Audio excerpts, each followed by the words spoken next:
The Holy Bible, the King James Version. The Book of Psalms, Psalm 1. Blessed is the man that walketh not in the counsel of the ungodly, nor standeth in the way of sinners, nor sitteth in the seat of the scornful. But his delight is in the law of the Lord, and in his law doth he meditate day and night. And he shall be like a tree planted by the rivers of water, that bringeth forth his fruit in his season. His leaf also shall not wither, and whatsoever he doeth shall prosper.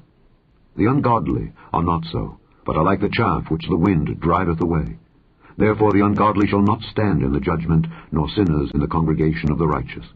For the Lord knoweth the way of the righteous, but the way of the ungodly shall perish.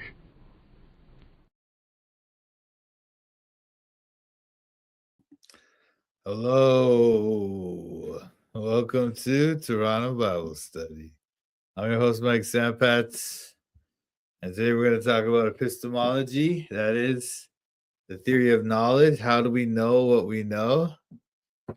We'll talk about some more of that. We talked last time about the cross and the resurrection and how we know that this is a real event, and compare to other theories and why those are weaker, or why we would say those are weaker, right?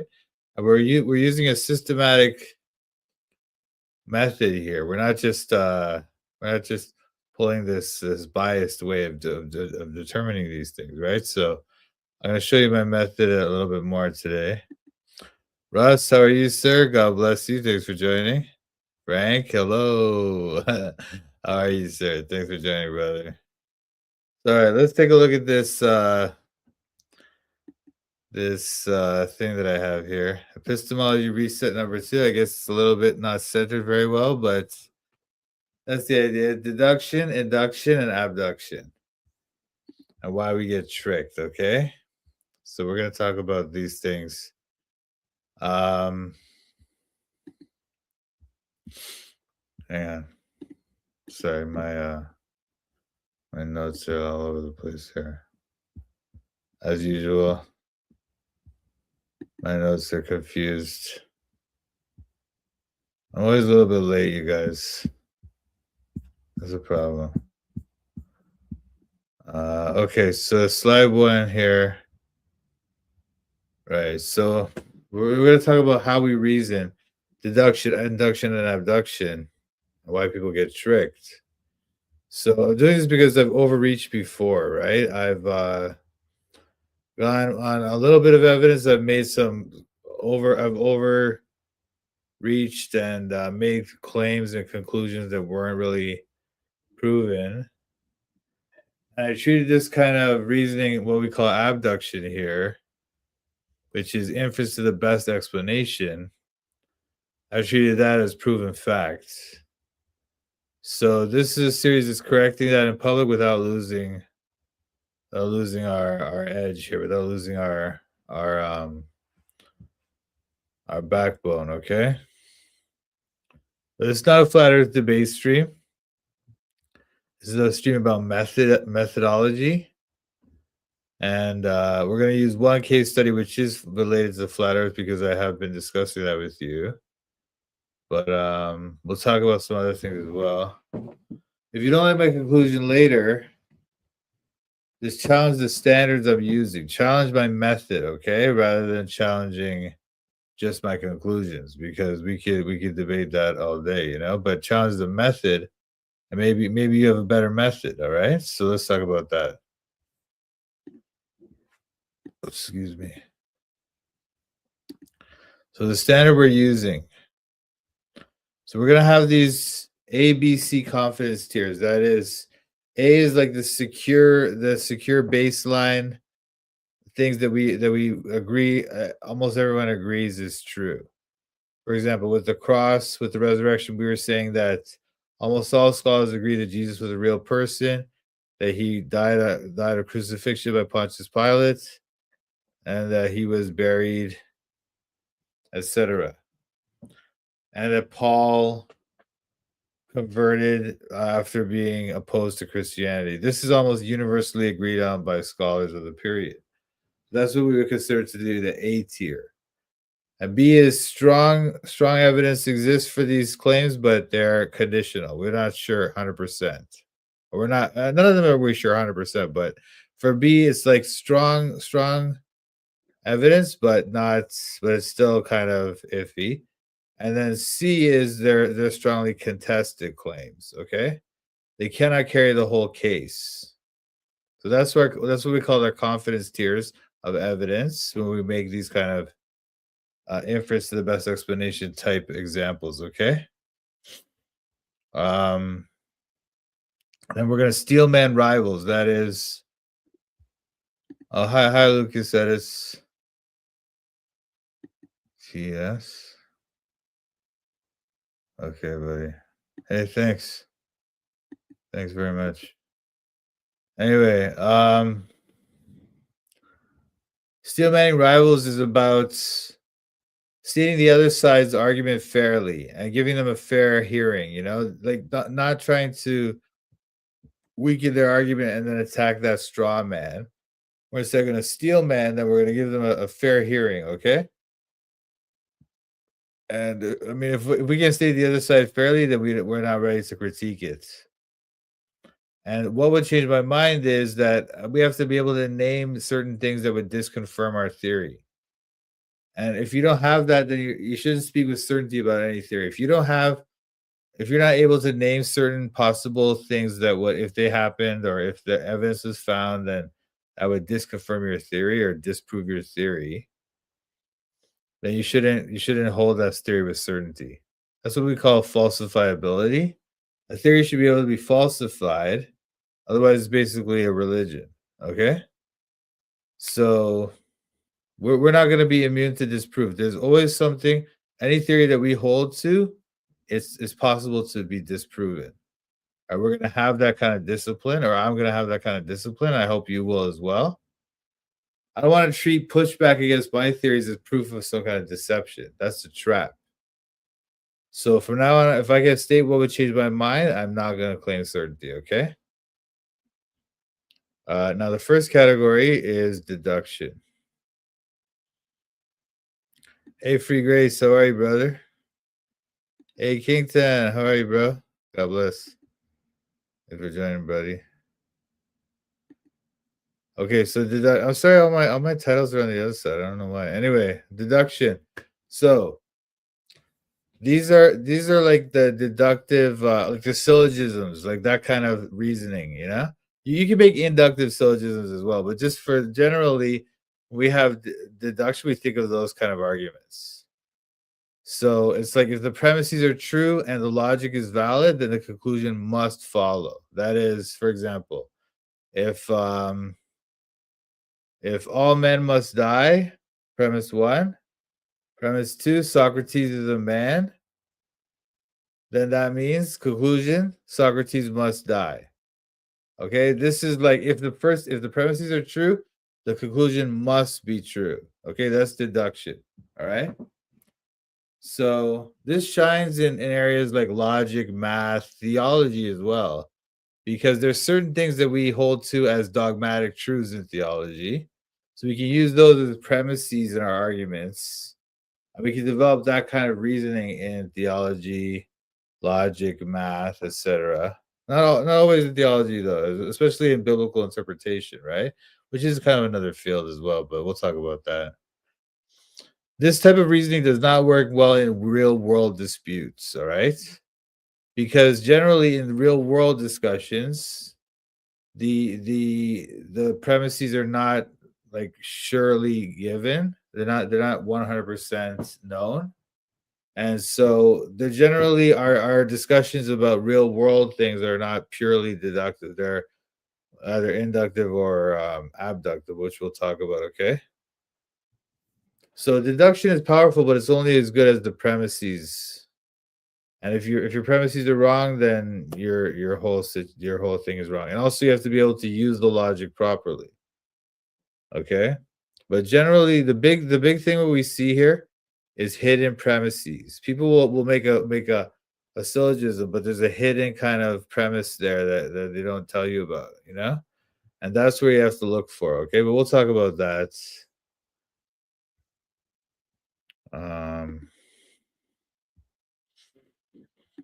I saw that Hebrews Yeah, I know that was so bad. That's good. Good. Keep working on it, bro. Hey, typical. God bless, bro. Okay, so the hidden assumptions idea is this. People will say it follows logically, but then they smuggle in these premises, right? So they'll make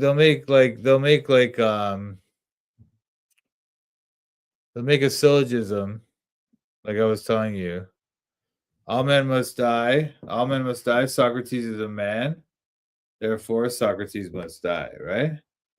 But if I said to you, all men must die, Socrates is a man, therefore Socrates must die on Wednesday, that doesn't follow, right?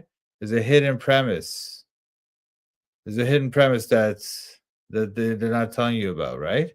And so obviously most of those kind of arguments are not that easy to spot, but that's the type of thing they'll do. They'll sneak in something that you won't realize, you know? The other problem is category errors.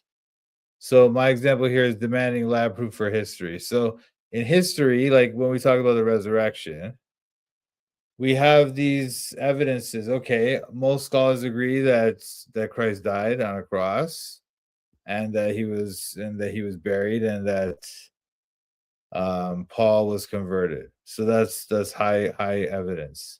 The notion of an empty tomb, however, is debated.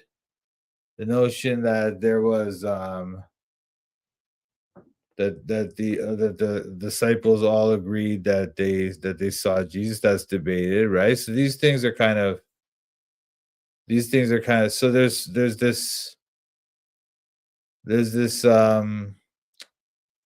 inference to the best explanation type reasoning in history, right? But if you demand this kind of lab proof for it, you're not understanding history. The reason why we accept the resurrection is because when all the evidence is considered together, it's the best explanation.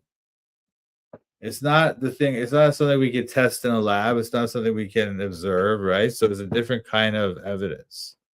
So demanding that kind of evidence for the resurrection proof, quote unquote, is a category error. Okay.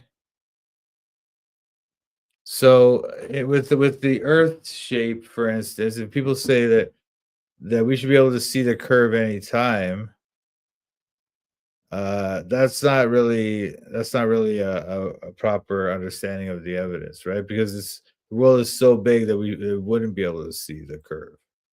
It doesn't exist, right? So, and then another thing that people will do is they'll bring in these false dilemmas. Like they'll say, if you don't have perfect proof for the resurrection, then I don't believe it. Or if you can't prove God, then I don't believe it. Well, that's not one of these things that we can just prove to you. That doesn't mean it's not true. There's many things that we believe that we can't really prove in that way, but it's just quite clear that it's the case. Everybody believes that Caesar crossed the Rubicon. It's not disputed. The evidence that Jesus rose from the dead is pretty much as strong or stronger than the evidence that Caesar crossed the Rubicon. But there's this debate, you know. So and another problem is that often people make these bad deductions, but it looks like confidence because they just have it all written out in a nice syllogism and it sounds good. But you have to examine the premises carefully, okay? Most empirical claims, though, are inductive. That's what we're going to look at now. Induction. So induction is when we say, okay, we repeatedly view the same kind of phenomenon, and then we generalize that as probably that's always like that. So, for example, every day we see the sun rise in the east and set in the west. So we say to ourselves, okay, well, probably that's always how it is.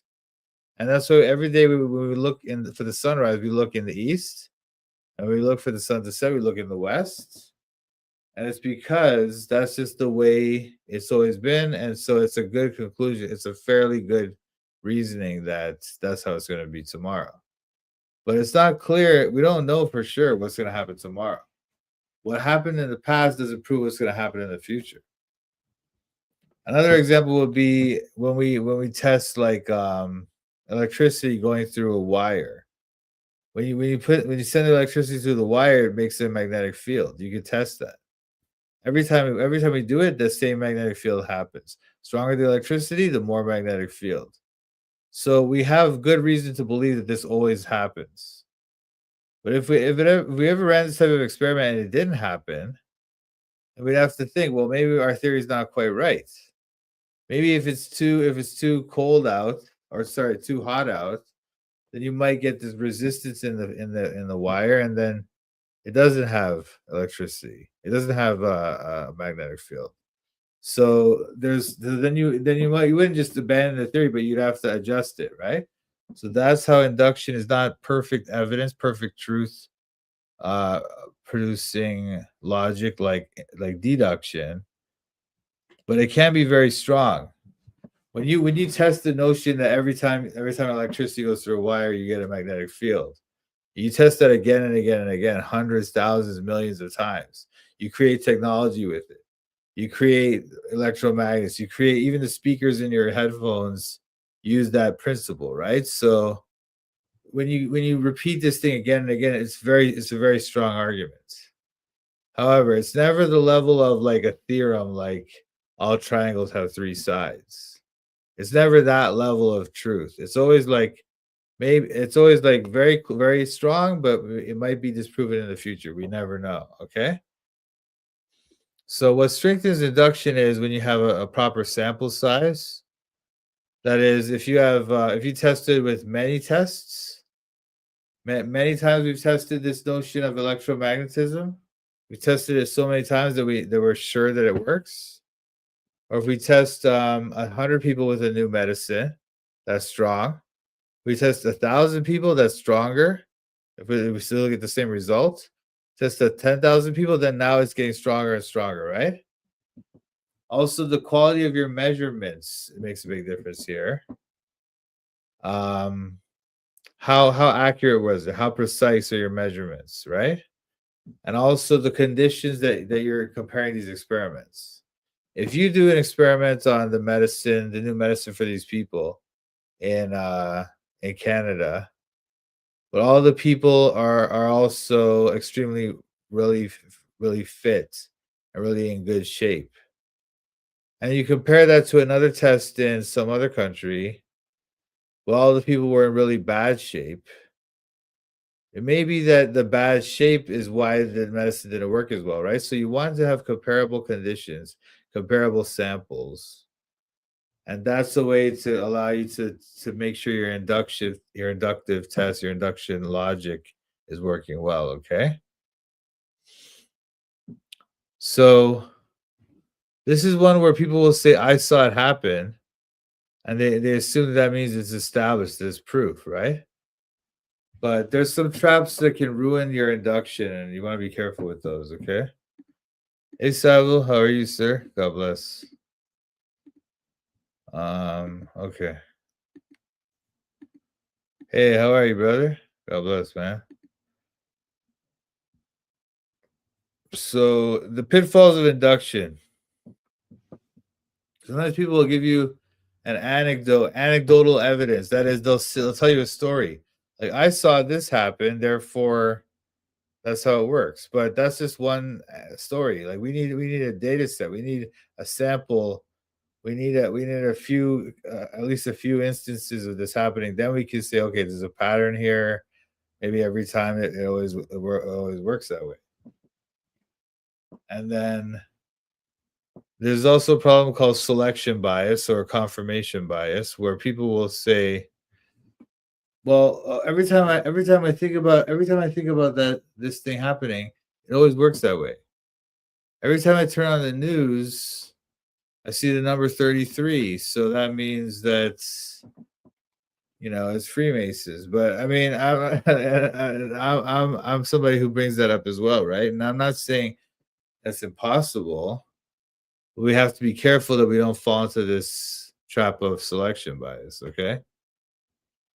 And then you have uncontrolled variables. So Sometimes people will talk about an observation that they've seen, but there's other variables that they're not controlling for and not looking at. The weather, the terrain, the optics. We'll talk about that with this flat earth sightings. Okay? And also to replicate these experiments. Remember I was saying to you that induction is something where I'll do a test, and then another person will do a test, then another one, and until it's thousands of tests. So they make technology with this principle, so they start doing it a million times. Then we think it's very strong, right? We have to make sure that the conditions are comparable. So doing the same thing again isn't really reproducing the same thing if there's different conditions, the atmosphere, or the weather, or something else, right? If there's different conditions, that could change it. It's not reproducing the same effect. Okay?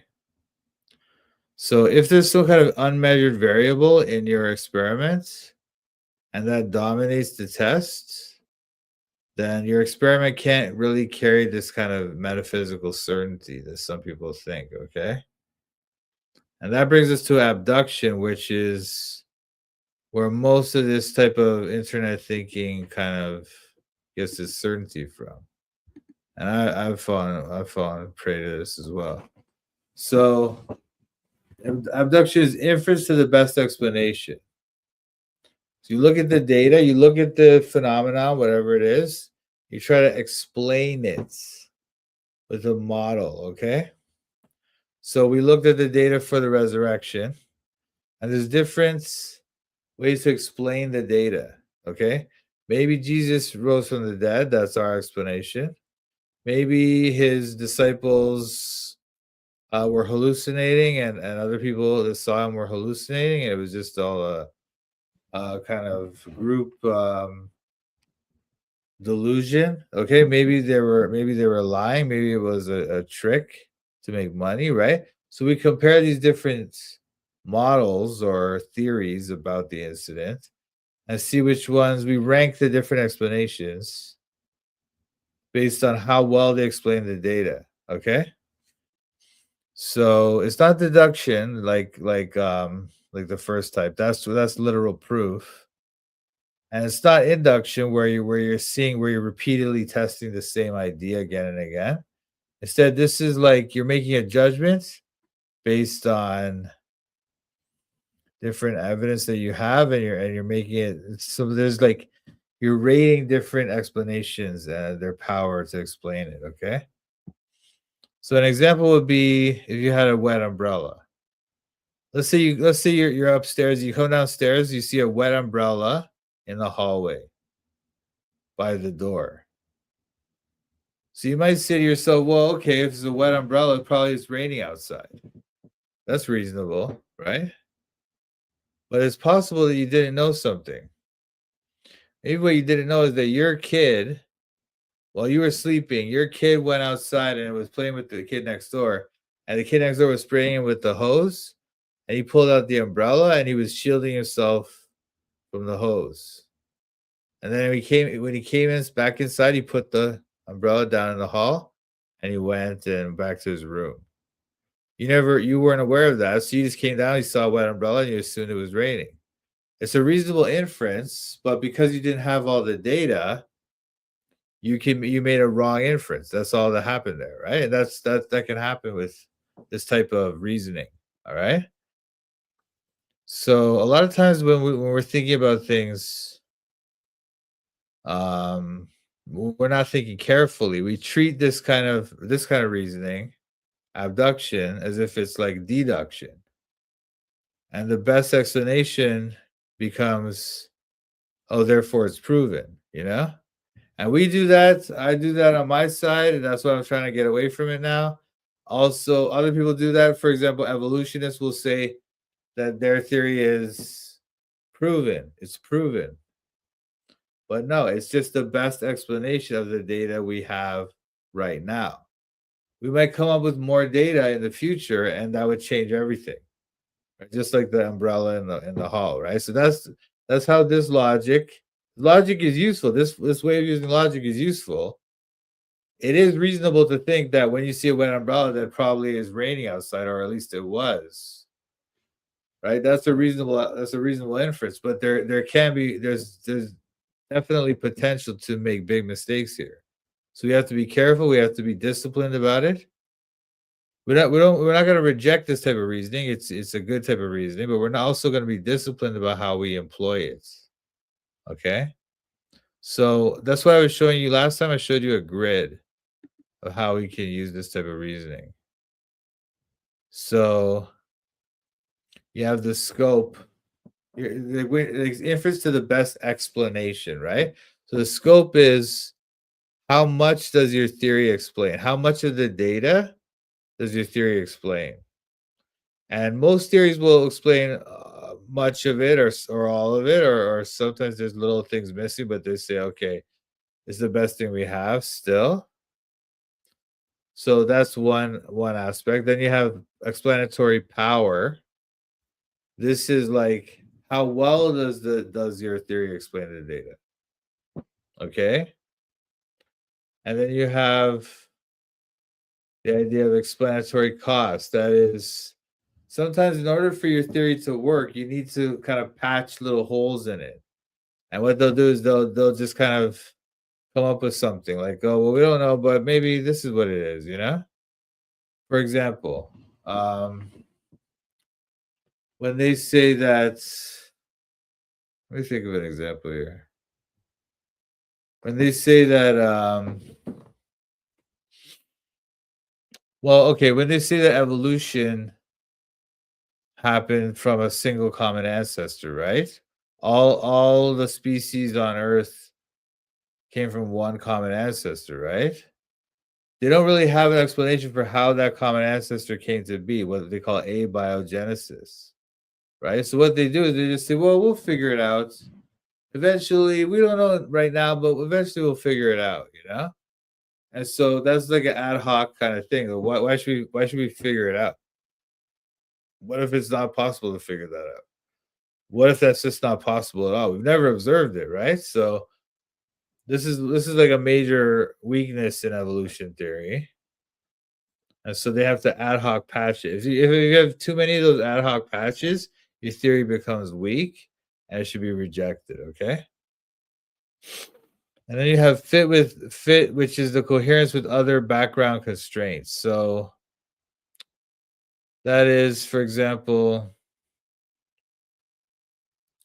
there may be other information that we accept already that we consider to be very factual. Okay? So we say to ourselves, okay, well, if this theory doesn't fit in with those, then it's no good. You know? If evolution is okay, or they consider it to be strong theory in their eyes because other information that they have about like the age of the earth from geology or other things, they'll say, well, okay, these are all predicting a very old earth, so that's okay. That theory's it fits, okay? That's how we kind of assess different explanations, all right? Hey, Avo. God bless, bro. Thanks for joining, man. So when you see the fits, when you have a good fit, doesn't mean mainstream wins, right? It just means that it's like, does this theory fight too many of the constraints? And if it doesn't, then it's a good fit. If it does, then it's not a good fit, right? It doesn't mean that you just go with whatever's mainstream or whatever is normally thought of, but it should fit in with what you already believe or what you already kind of consider to be factual. But it may be that you have to reconsider your facts as well, what you consider factual as well. So all these things are kind of in play, all right?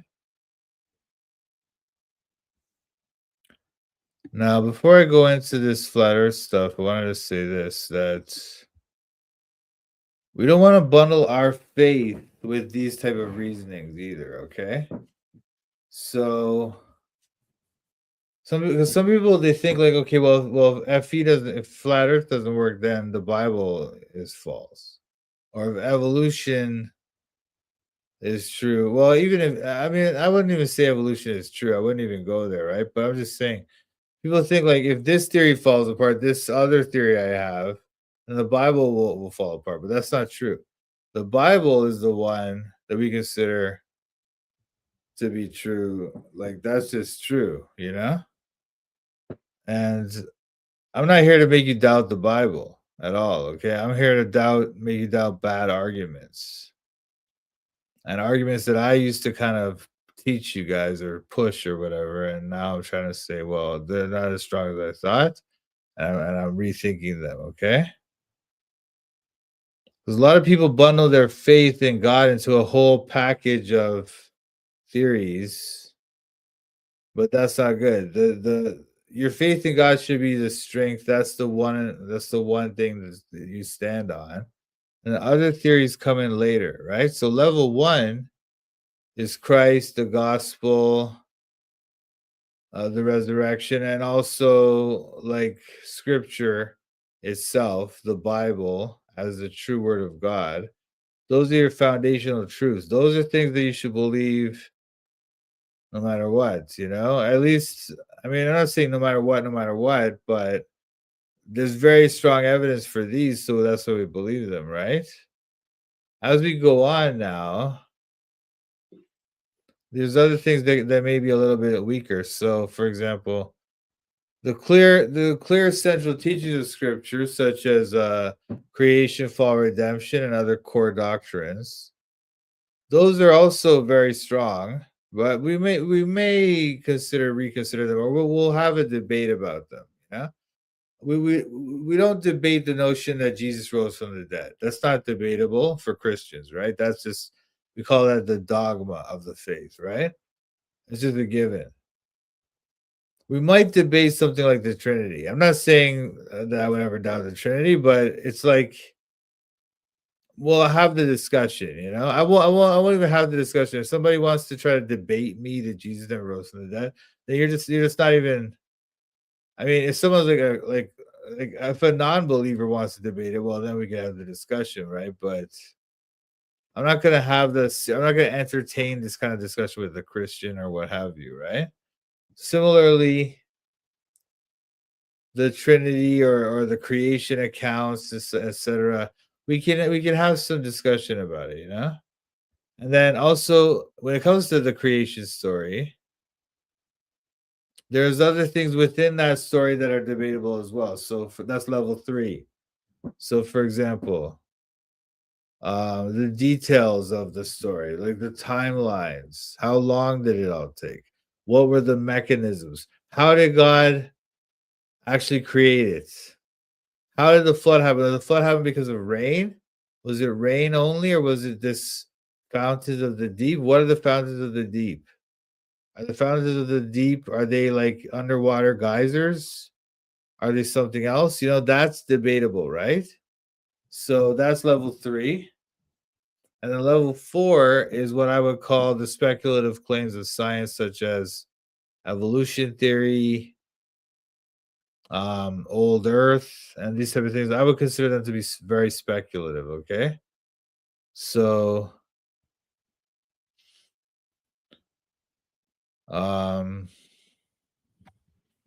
if a level 4 claim collapses, obviously Christianity doesn't matter, right? Doesn't care about that. Or even our own speculative claims. Like I might say something like to you, like, oh, before the flood, there was a worldwide society of high technology people who were like some giants and stuff, right? So that's a theory, but that's speculation, right? The Bible doesn't really go into detail about those things. It may not be exactly that kind of level of society back then. So for me to give you that idea is kind of overstating the case, right? That's speculation on my side. So if those type of claims about those type of speculative claims that they fall apart, Christianity's fine, right? No problem. So the idea is that God doesn't need these fragile type of theories. And flat earth is kind of one of those theories where people will say flat earth because certain things in the Bible seem to point that way. And certain things in our society seem to point to like the idea that space travel is fake or whatever. There's certain things that are we could consider evidence for the notion that the earth is flat. But if that theory falls apart, the Bible is still strong. You don't need that theory to hold up the Bible. Okay? And that's what I want to be clear about, because I don't want anyone to doubt the word of God, right? Now, I want to talk about like why some of these flat earth observations are compelling, okay? Some of these observations are real. So if you send a laser across a lake, it'll come on the other side, and you'll see the target is hit by the laser on the other side of the lake, right? And it's like, oh, well, that's too far away. It's normally, if it's so far away, that target is so far away that it should be hidden behind the curve. And if it isn't, that's because there's some kind of it's because the earth is flat, right? That's what often we'll see, those type of ideas. Or we'll just have people looking through a telescope, or not a telescope, they're looking through like a long camera, like a P90 or whatever, and they'll see some landmark in the distance, and they'll say, oh, well, that shouldn't be possible to see.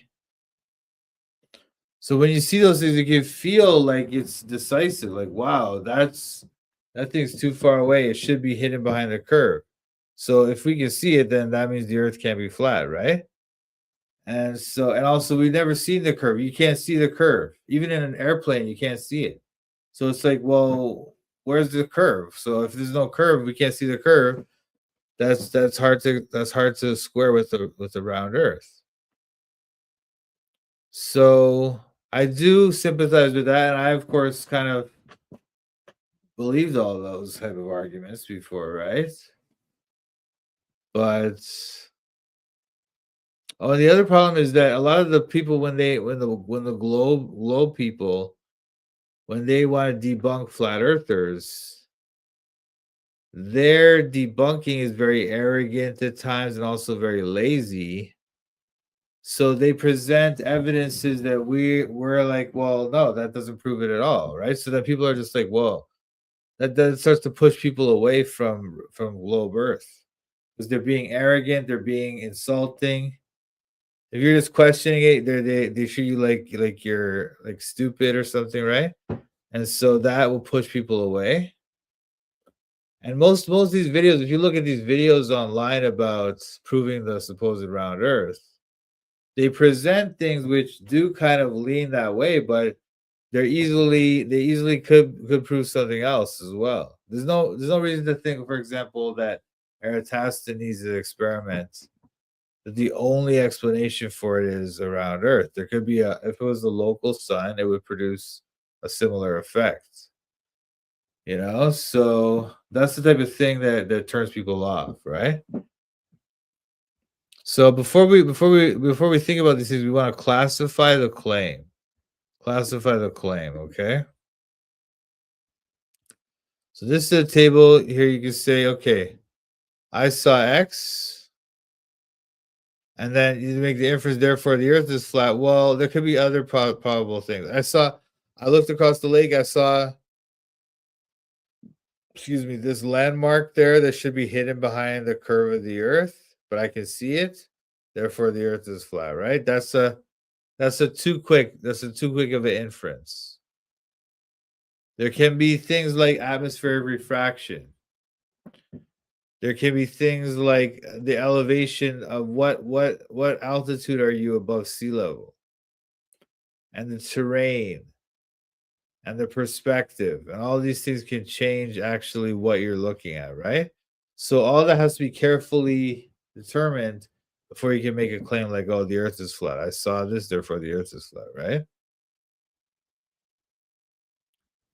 And they'll say something like, yeah, the laser stayed level, therefore there's no curvature.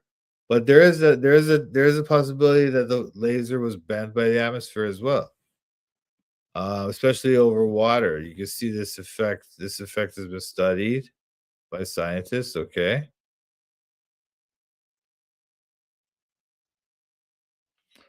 So all these type of things, they have other explanations. The idea of seeing a landmark too far over the water,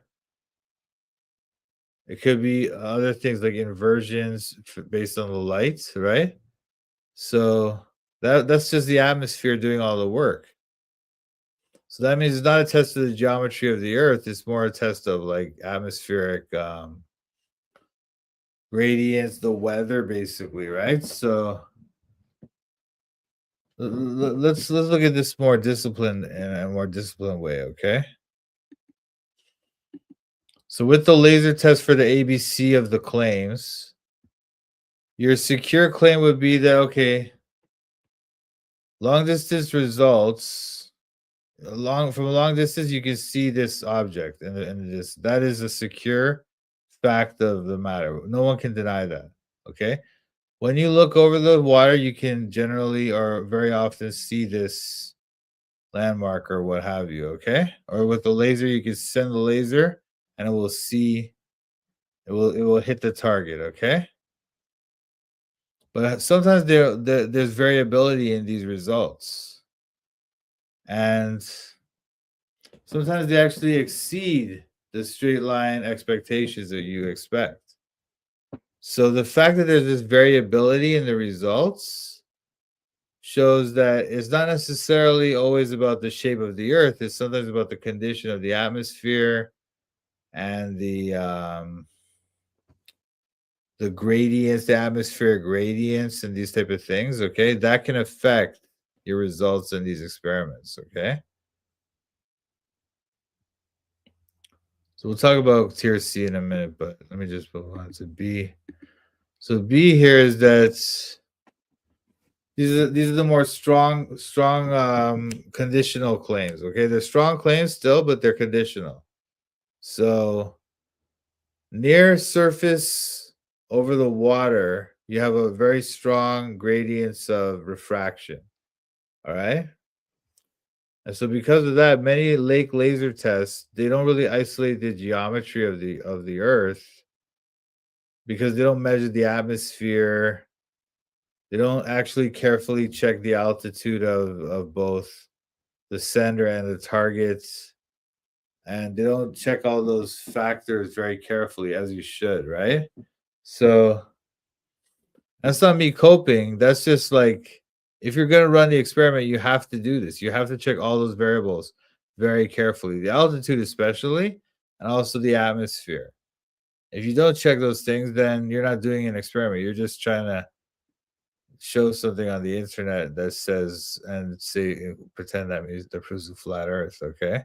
And that's not okay. But then some of the weaker claims are this. So this, just the fact that you one time saw a laser go over a lake and hit a target doesn't itself falsify the idea of a curved earth. Okay, there could be other explanations. We talked about atmospheric refraction. So this is not a strong claim. And the idea that these happen in all conditions, so refraction can't be the cause, well, that's not necessarily the case either, because it could be that refraction happens in all conditions, you know? But we generally don't see that. So it may be that we can test this theory further, but the problem with this idea is that we have other evidence of a round Earth, you know. But I'll show you that in a minute. But just rejecting these claims doesn't really isolate, or if you reject these two claims right here, then it shows you that the test doesn't isolate the geometry of the earth. There's other possibilities here. So what would change my mind?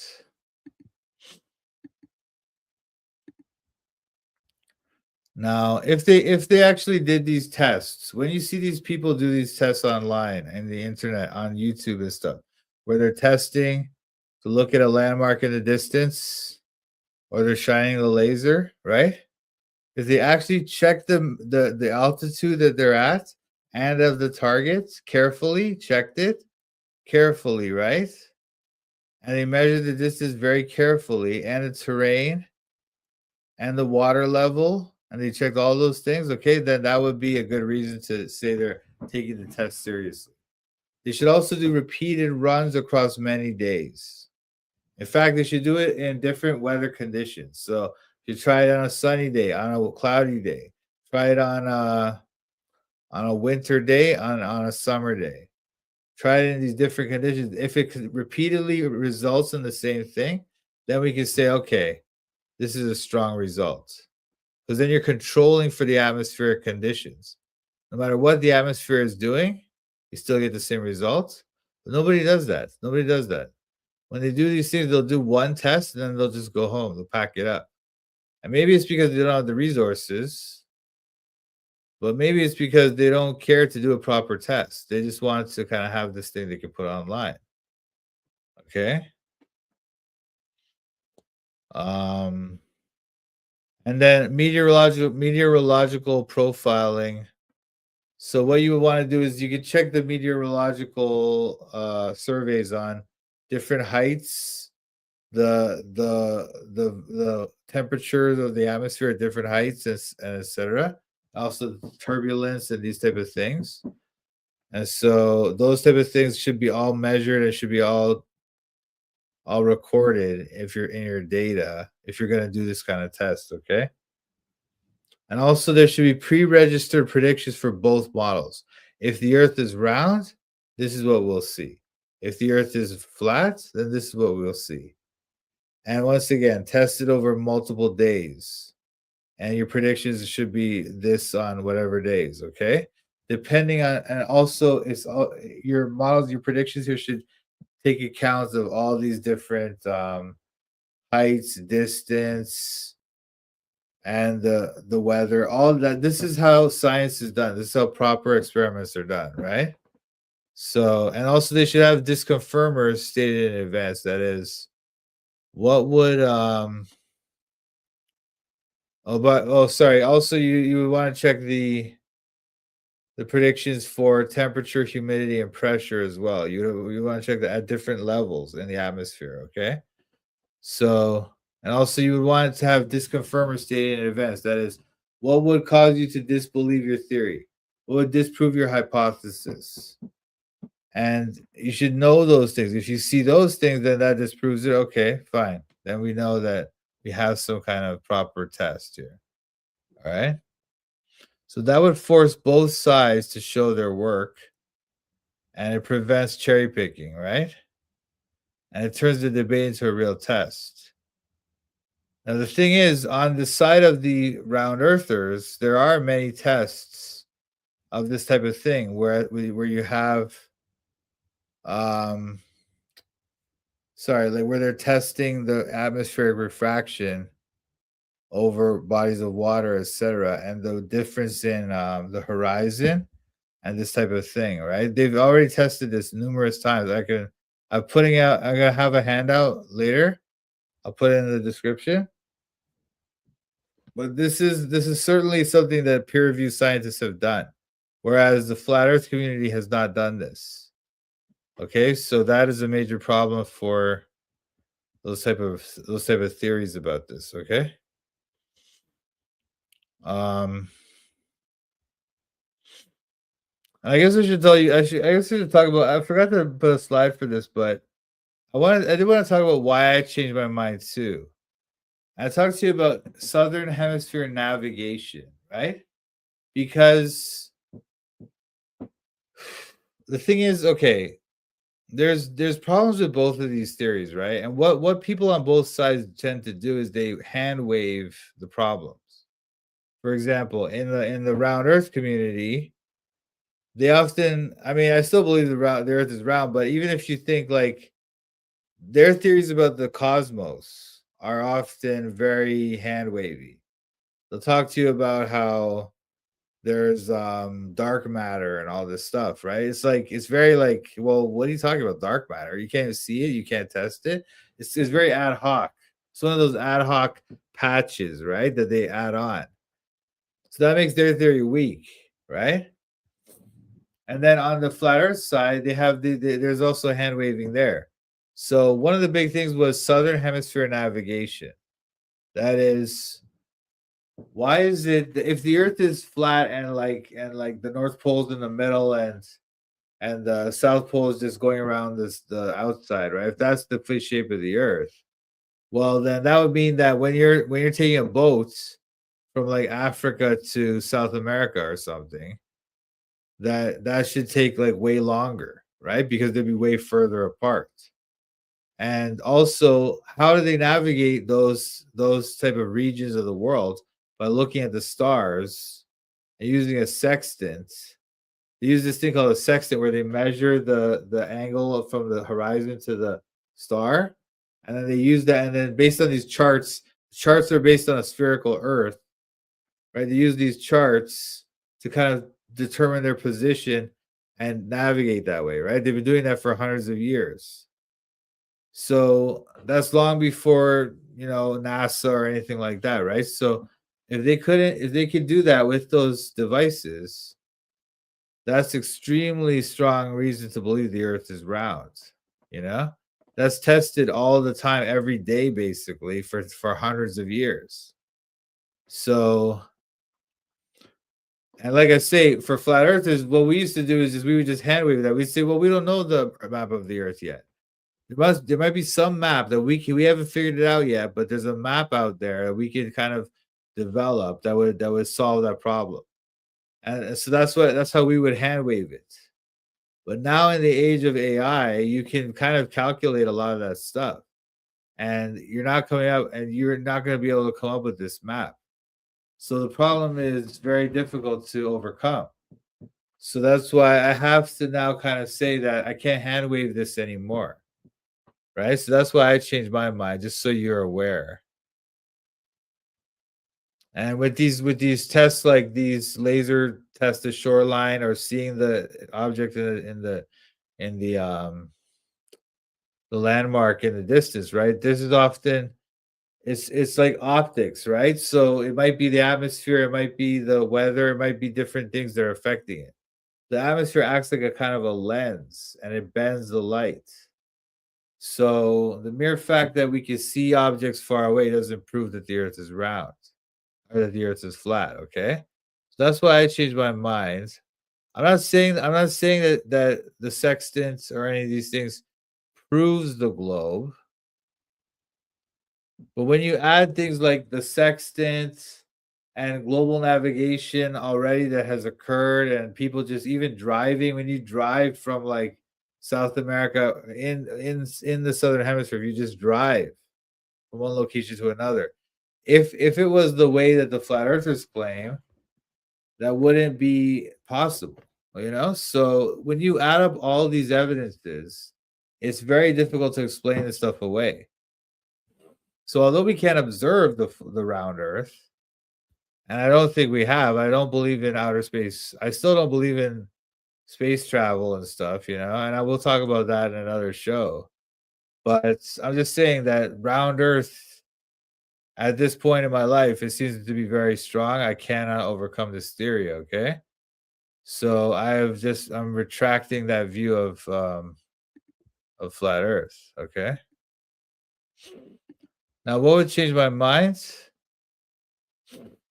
Oh, sorry. I already talked about this, but I didn't talk about this part. So if they had like predictions for both models when they did their tests, right? And they were comparing them, what would refraction be on a sphere? What would refraction be on a flat Earth? And comparing those, and they were stating their disconfirmers. What would disprove my theory? And they had that kind of responsible epistemology, like I'm trying to show you here. Then that would make me rethink it, right? But when they test these theories, they don't do that. So I'm not okay with that. So that's why I've retracted my view on that. Okay.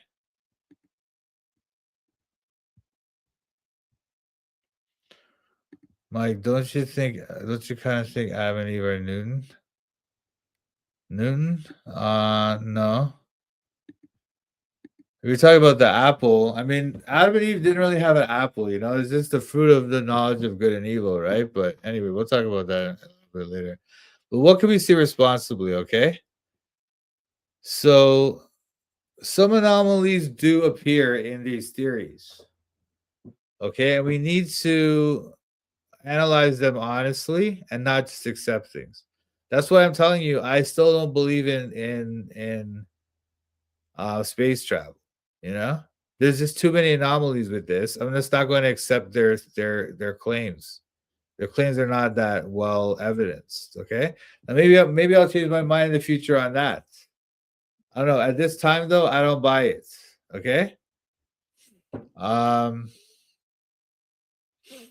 But the problem is many of these popular tests for so-called flat Earth, they do not isolate the geometry of the Earth. There can be other explanations for the results.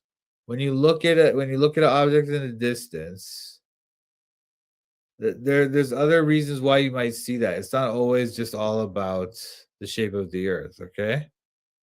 So the discipline move is to either produce a better test.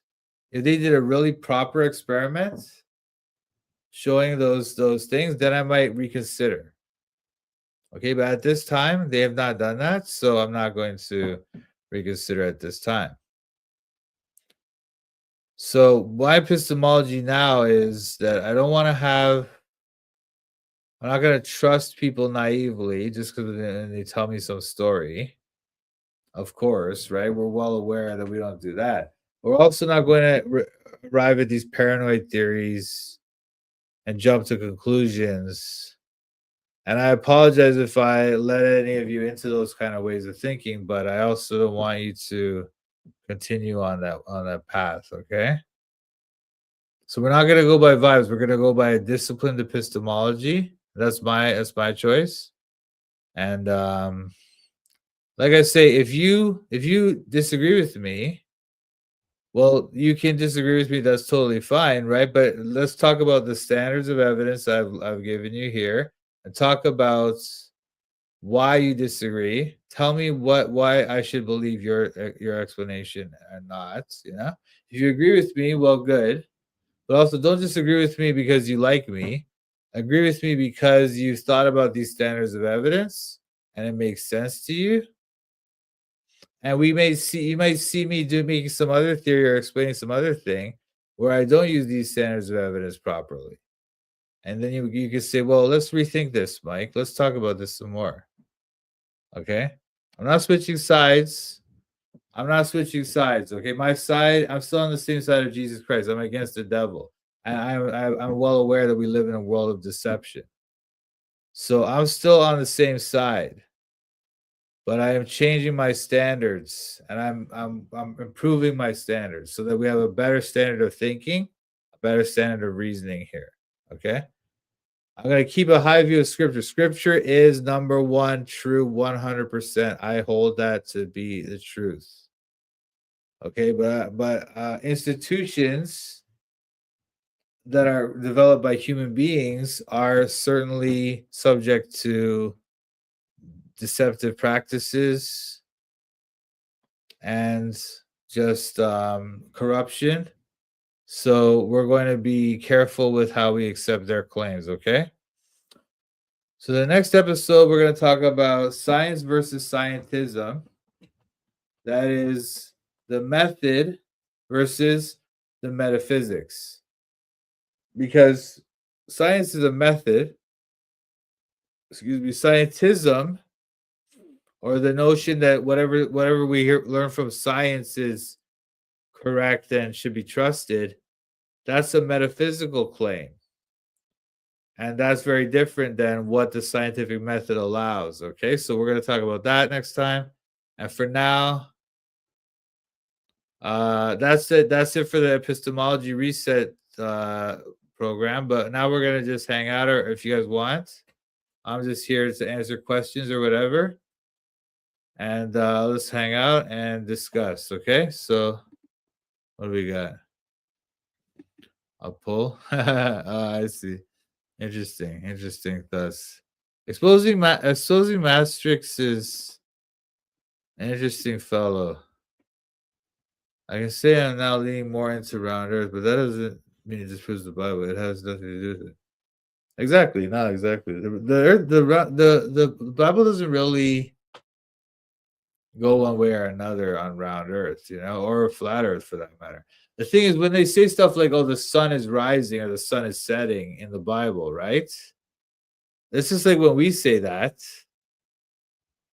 we'll say the sun is rising, the sun is setting. It's not because we think the sun is the one moving. We generally in our society, we believe the earth is spinning, right? And the sun is kind of just there, right?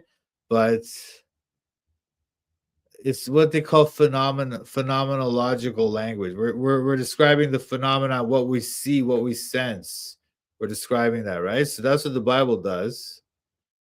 So when it talks about like the earth being unmoving or stationary, that's just because that's how they sense the earth in their general writings, in their general life, But the Bible's not making the claim that the earth is literally stationary, We could talk about that some more. What do you guys think? Tell me what you guys think.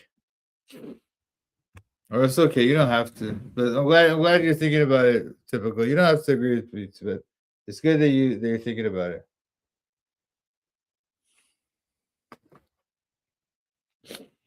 The whole problem of Southern Hemisphere navigation is huge. That's one thing that is very difficult to explain away, Now,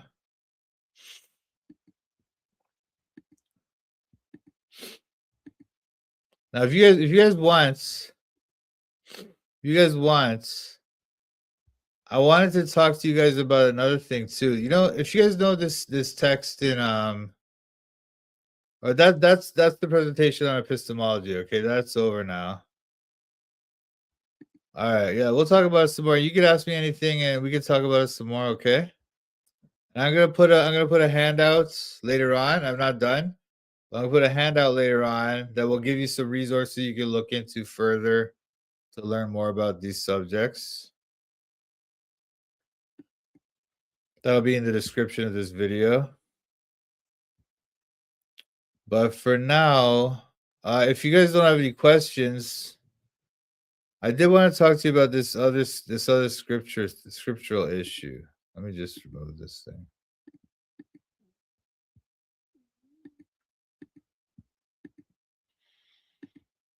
Hang on.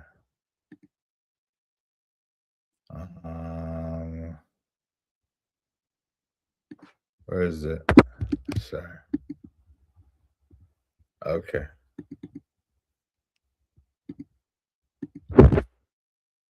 Okay. You may recall I've talked about to you guys about this before. Deuteronomy 22, 28 to 29. This is often described as this command to a girl to marry her rapist. All right. And so it's used to sort of put down the Bible, right? That's my problem with it. But I want to talk to you guys about why that's not the case, and the Bible would never command any such thing. Actually, let me show you something. Let me show you something. Let me show you why I got mad about this the other day. I was on Breakfast Tacos. These guys. Give me 1 second here. I'm gonna leave. Yeah. I specifically came out here to say that Deuteronomy 22, 28 to 29 is not about rape. It's about seduction. It's the same law as Exodus, I believe 22, 16 to 17. Okay? If a man what is wrong with you, dude? You don't understand? Like, come on. And then Jessica says it's called emotional blackmail. Great point. Thank you, Jessica. It's not emotional blackmail. Like, you can't blackmail yourself. Hold on, dude. I just want to make this one point clearly because people have been slandering the Bible here. I came here to say this. Deuteronomy 22, 28 to 29 is about seduction, not rape. The majority of translations are lying. We TBS told you to stop slamming that word. You can come back tomorrow. Now they kicked me right there, right? Because I keep saying the R word, rape. You know, on YouTube, if you say the R word too much, you get in trouble. I'm not good at that. I forget about that, right? Because I don't care about monetization, but he does. So they kicked me. But I do think he could have warned me again or something, you know? Yeah. But anyway, let's see what they say. We'll just correct what TBS was saying because correct his errors because he made a lot of errors there, and he also kept slamming that word for some reason when we asked him not to. He knows exactly what he's doing. Yeah. No, I didn't know what I was doing. Okay, I'm not good at that. I have ADHD. I forget things. Okay, that's all that happened there. I was not trying to get his show ruined or whatever. But yeah, he was incorrect about that. TBS, if that happens again, you will not be invited back on the channel. You do need to care about the monetization of my channel because the monetization of my channel is what allows me to host you. True. Yeah, I don't like the fact that YouTube gets all weird and fussy about that, but I mean, here we are. Just to correct his misinformation, though, the translation is the R word, and that's what's agreed by a lot of modern scholars, and it's in lots of versions of the Bible, including the New International Version that took 10 years to translate. And so what he's saying to you now is the R word is rape is the translation. That is 100%. He's saying that it is. And his evidence is that appears in lots of modern Bibles and is agreed on by lots of scholars. All right, let's hear what he said that again.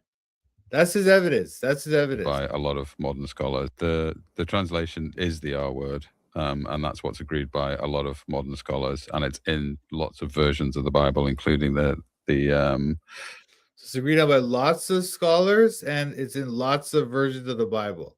That's not all scholars. It's not all versions of the Bible. So that's not universally agreed upon or anything. But he thinks it's 100% true. And his evidence is there's no kind of evidence from the text or from the Hebrew language or anything. He's just going to say that these experts agree on it, therefore it's true. That is a fallacy known as appeal to authority. And so when someone just says to you, well, all these experts agree, therefore it's true, that's not a good argument. As in his case, there's experts that disagree. There's many Bibles, modern Bibles, that do not agree with this translation. So it's just ridiculous, But anyway. New International Version that took 10 years to translate, and there were over 100 evangelical scholars from different denominations that translated it. So I'm going to go with them rather than TBS's 20 minutes at a university studying Hebrew. But see what he's doing? He's just going to go with them. Go with some experts. He has no argument from the text. No argument from the context or anything. That's how we analyze scripture, right? We look at the context, we look at the text, we look at the language. He's not going to do anything like that. He's just going to agree with the scholars, just go with them. And again, it's not the majority. It's not even most. It's just like a lot. That's what he said. A lot of scholars, a lot of modern versions. It's not the majority, not a lot, not everyone. Right. I mean, even the King James Version, which a lot of people cite, it says, I don't even have to say the word. If a man find a damsel that is a virgin, which is not betrothed, and lay hold on her and lie with her, that doesn't sound like seduction to me. Lay hold on her, right? He says that doesn't sound like seduction. Well, what does it sound like? What does lay hold mean? The thing is, the King James is trying to make a very like, they just try to make a word for word translation. They don't want to interpret for you. They just want to give you the word, what it means. And lay hold is a very good way to say that word. Sometimes the word is tafas. And I'll show you it now. It means the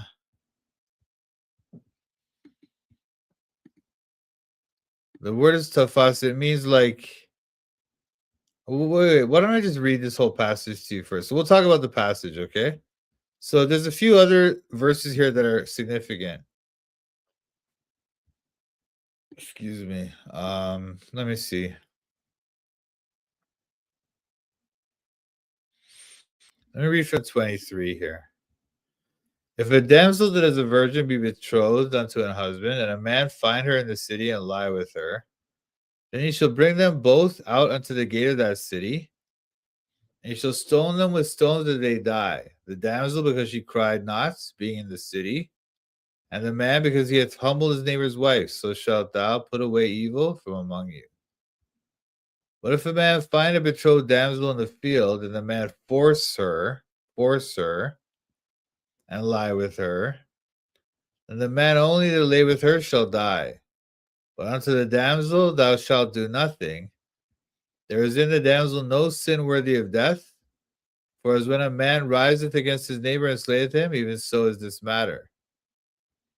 For he found her in the field, and the betrothed damsel cried, and there was none to save her. If a man find a damsel that is a virgin, which is not betrothed, and lay hold on her, and lie with her, and they be found, and the man that lay with her shall give unto the damsel's father 50 shekels of silver, and she shall be his wife. Because he hath humbled her, he may not put her away all his days. So this is the one that they're saying, because it says that the man has to give the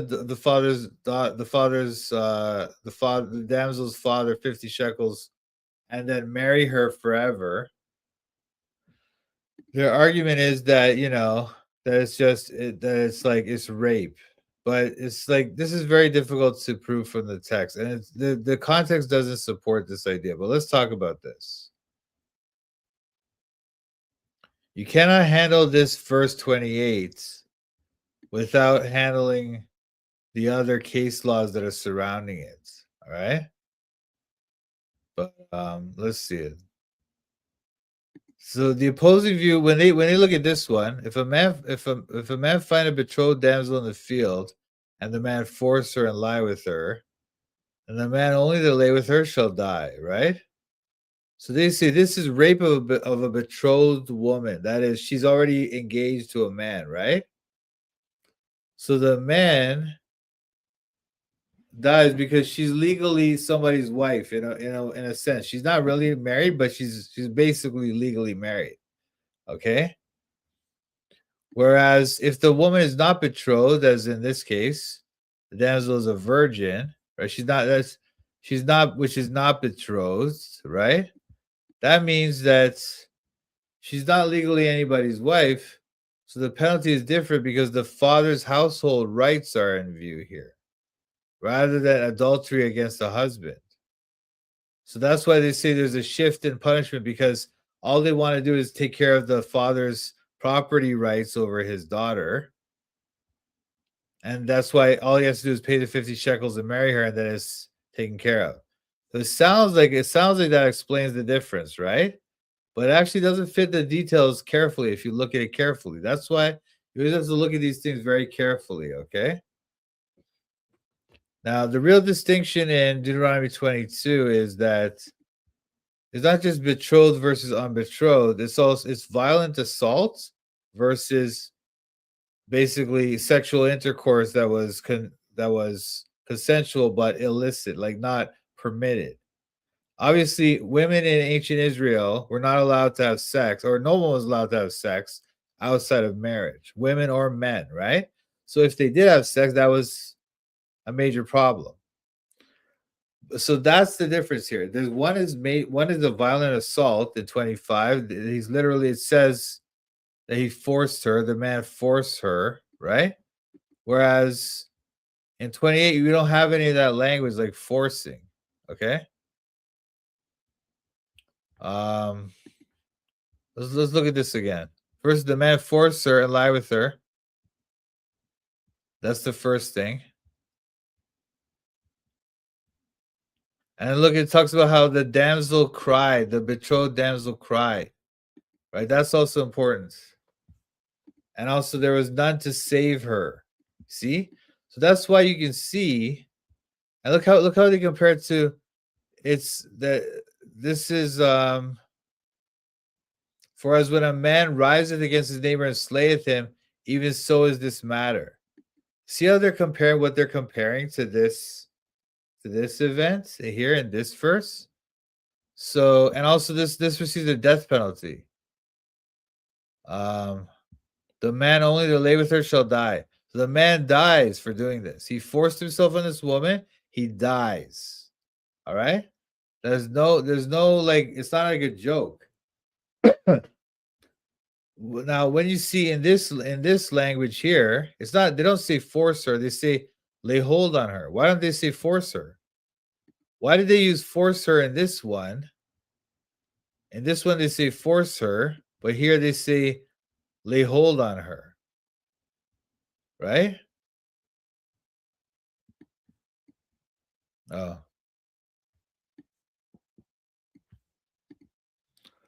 Right? And also, you see how they say, and they be found, and they be found? So it's like they be found. The two of them are found because the two of them are doing something wrong.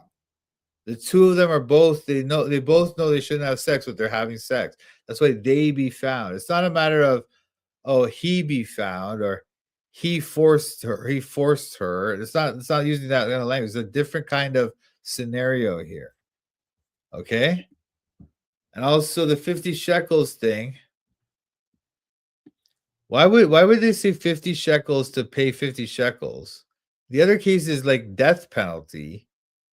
But this case is just, okay, 50 shekels and also a marriage obligation. Why would they want them to marry their rapist? Yeah? Does that make any sense? In the other case, they kill someone. They kill someone for raping them, right? They kill him, right? In this case, they just make the woman marry him. Does that make any sense whatsoever? You know? So it's like it's a careful reading of these texts would understand that legal situations don't work like that, where you punish one person for rape, you just kill them, and the other person you just let them get away with it and they just marry the person. What? That makes no sense, right? And also this idea that there's no divorce. She shall be his wife because he hath humbled her. He may not put her away all his days. He may not put her away all his days, right? So that's like saying that he can never divorce her. All right. So if Moses wanted this verse to be about a rape case, right? He had all the language in the previous verses to say that. Force her, death penalty, and all these other differences that we see in the other previous verses. And he could change the legal consequence because the woman is not betrothed. He could keep the assault markers like force her and etc. You know, that he was using before. Force her, as a man rises. You know, these type of markers that he was using to show the force idea, the rape idea, right? And the damsel cried, right? If they had those kind of markers, then he could use that here, but he's not talking about a rape case here. It's a different kind of situation. That's why he doesn't use that language. So that's the first problem.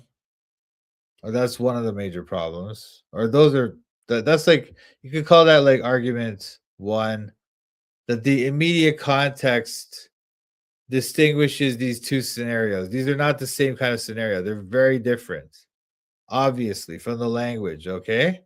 So that's the first problem. Then, so what they were saying is that these people that agree with the rape thing, the rape translation, they say that because this woman is betrothed, that accounts for the differences. This woman is not. This woman is betrothed.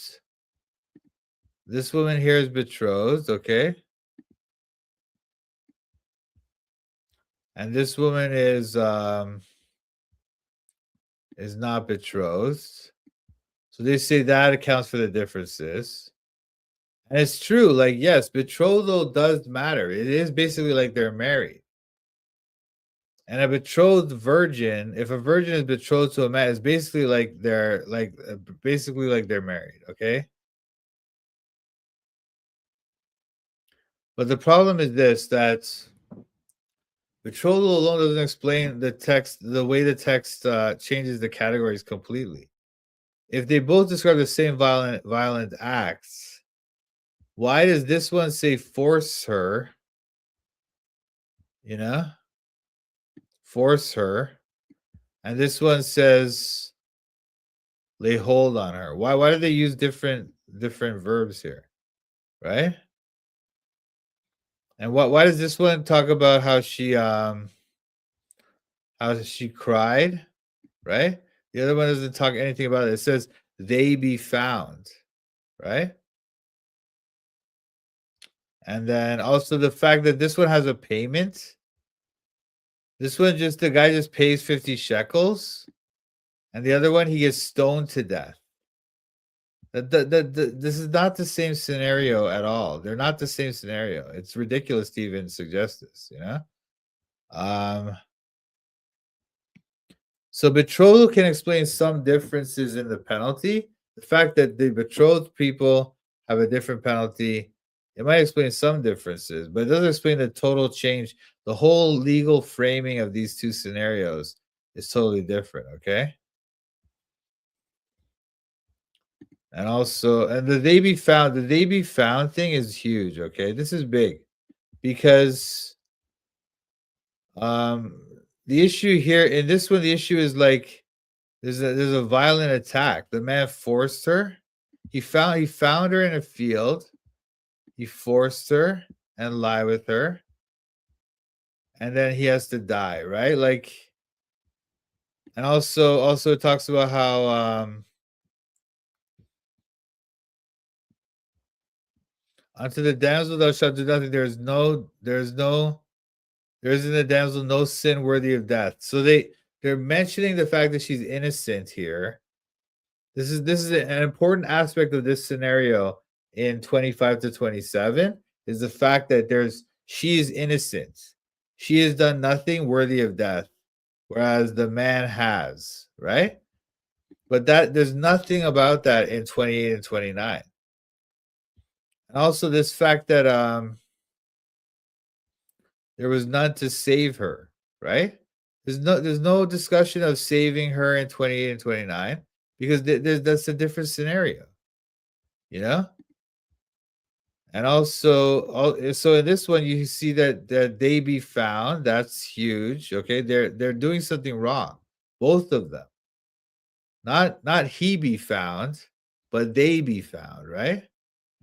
And then he has to pay restitution. He has to pay restitution. The other guy got stoned to death. This guy's just paying restitution, right? And also he has to marry her. She shall be his wife. You know, why would you make him marry? Why would you make a woman marry a rapist? And why would you say that they can never divorce? Why is that a thing? You can never divorce her? Why? Why would that be a thing? Or why can't she? You know what I mean? Like, why is that the thing? So verse 28, when it says this, that they be found, it sounds like this act that they've done, it comes to light now. It's been revealed. And it's not like a woman who cried out during a violent assault, right? It says that they be found. They be found, right? So the focus is exposure of this wrongdoing and then a legal remedy for it. Not that they're rescuing her from a predator. So this leans toward our understanding, okay? So the whole thing fits the seduction, unlawful intercourse idea better than violent rape. All right. The law says, because he hath humbled her, right? He may not put her away all his days. He has humbled her. Now, this humbling thing, it sounds like a man being bound to some permanent responsibility for doing something, some kind of sexual act that was dishonoring to the woman, right? That fits the seduction or some kind of illicit sexual intercourse much better than a violent rape. Because if he had violently raped her, why would that humble her? You know, it's like there's nothing happened. Like nothing that she did was wrong there, right? So if you translate this as rape, the law is forcing a lifelong union between a rapist and his victim as a remedy for rape. When in the previous verse you had these people being stoned to death for rape. Right? So it doesn't naturally sound like that unless you force that reading into it. So they have to kind of carry the ugliness of that translation interpretation, yeah. Then there's another verse in Exodus 22.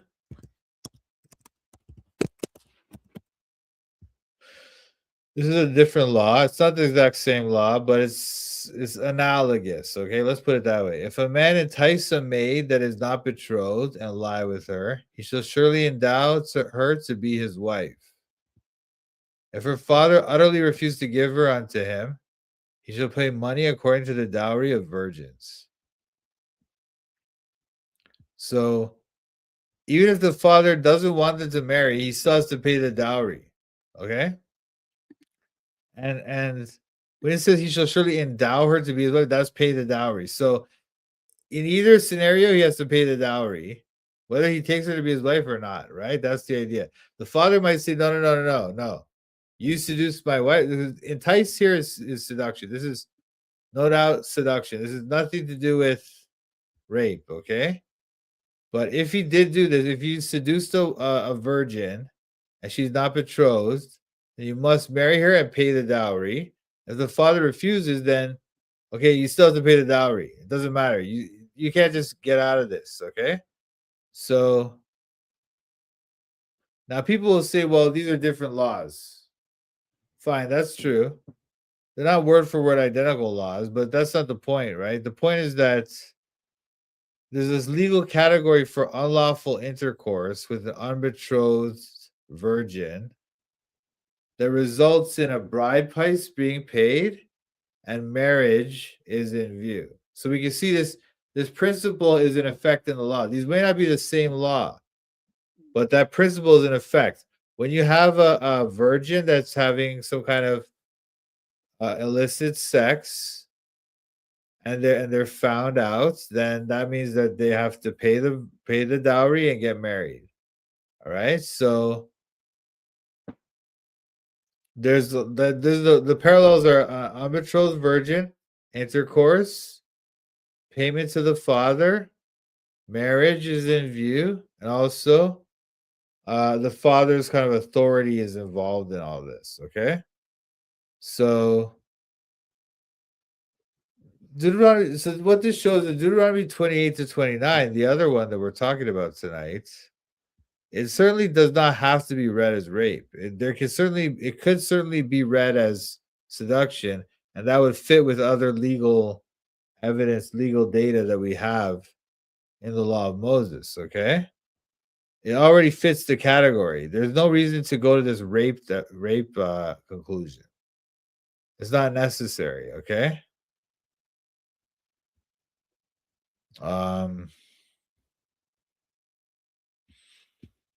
So what could I say?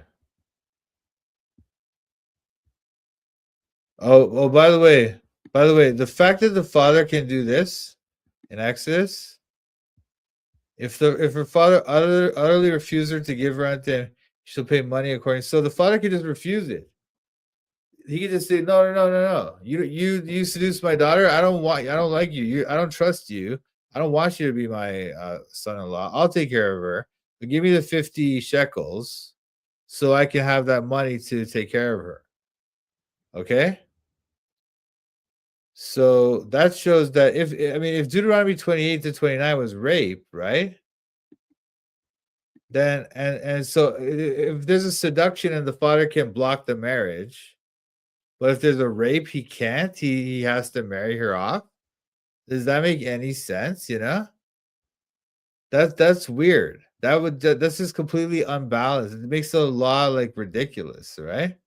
So it's like the law is protecting the girl in this one, which is just seduction. And then in this one, it's like less protection for the woman, So that makes also no sense. So that's completely backwards, all right? It's not impossible, but it's just saying, it's a very unnatural reading. This is a very unnatural way to understand the law of Moses, okay?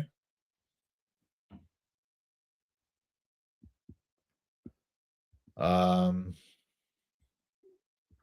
then they also bring up this Hebrew verb here. This verb is lay hold on, tafas, okay? If you see at the bottom, I don't know if you can see that, but it says seize, handle, or use. So seize is that's where people get the rape idea. Because seize, so that it's used, this word tafas is used about violent acquisition. For example, they'll say that they took tafas the city. They took the city. That means they conquered the city, and things of that nature. So that's why they'll say seize. And okay, he seized her and then he lied with her. So it sounds like rape. He seized her and he lied with her. That's rapey, right? But it could also mean handle or use. So they'll use this word about like handling a harp, or the law. In Jeremiah, it says that they tafas the law. So they handle the law. They know how to handle it. They're skillful in using the law, So that shows you that it's not necessarily this violent seizure, okay? So the word has a range. And we have to determine the actual meaning in play based on the context. It doesn't necessarily mean seize. It can mean other things, right?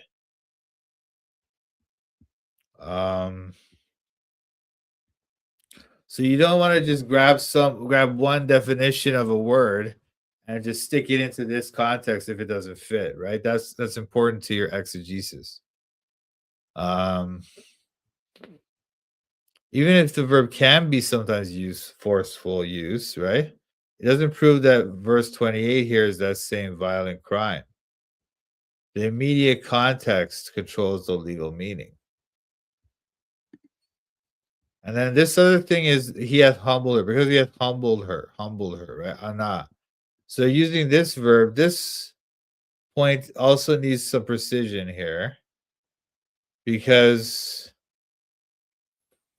they're assuming that this means rape. Oh, he humbled her because he raped her, right? But it could be that he humbled her because he seduced her. He the sexual wrongdoing that he convinced her to do has humbled her and made her like kind of less desirable as a wife, etc. So that's why it says that they can't divorce, I can show you some other examples like this. Here, Deuteronomy 21.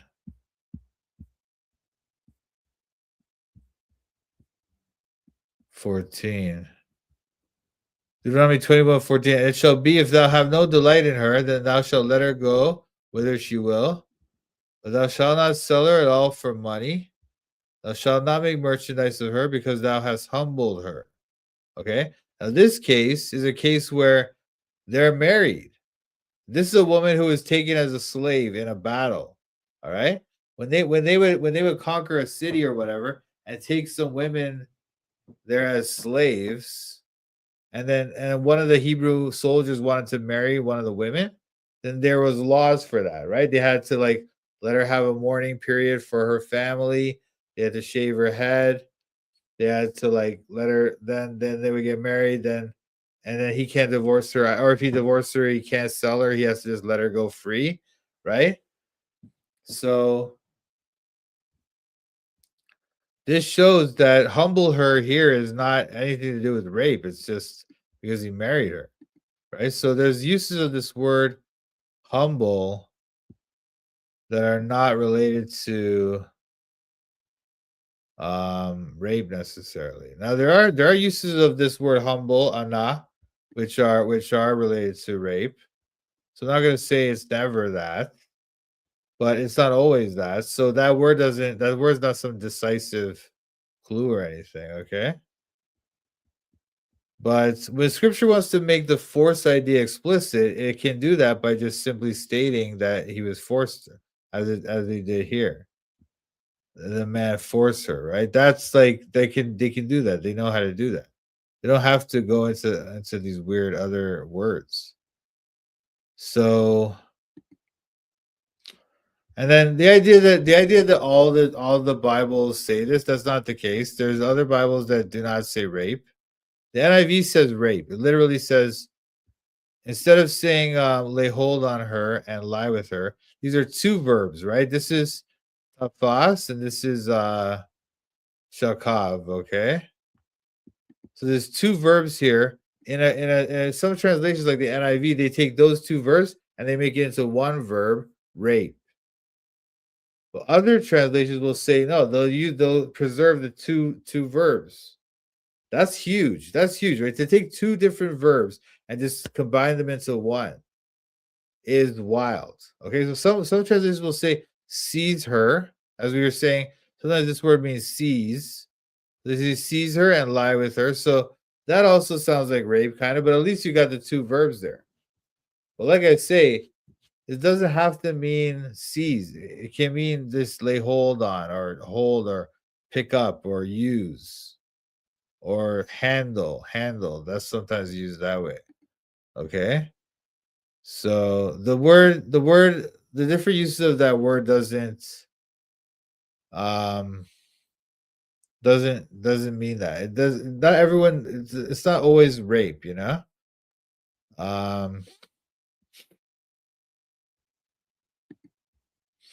What else could I say? One of the major problems with this idea is that they just go to word studies instead of looking at the context. They use this word, like they'll look at this word, tafas, and they'll say, oh, this word is always used about violent seizure. Well, it's not, clearly, right? And then they try to make that word carry the whole case. Or they'll use this word, ana, humble her, and they'll say, oh, this word is almost always used about rape. Well, I showed you in Deuteronomy 20:14 that it doesn't. It's not, right? So it's more important to look at the case, at the context, at the case law, and the understanding how legal categories are described in the Old Testament, so before we make these kind of claims, okay? The word study is good, but more important than word study is context for determining the meaning of specific words. Okay? So we already know that Moses gave the understanding of force her here. So if he wanted to use that again, he could have easily done that in verse 28, but he did not. He instead said, lay hold on her, tafas. Okay? So the case is being framed totally differently. And just the fact that there's this lexical overlap doesn't change that, okay? With the way we reason about the Bible, we always check the text first, and then we go into those other concerns, such as well, first we start with the text, we start with the context, the syntax, the authorial intent, right? Before we start trying to make word studies that impose this understanding onto the text.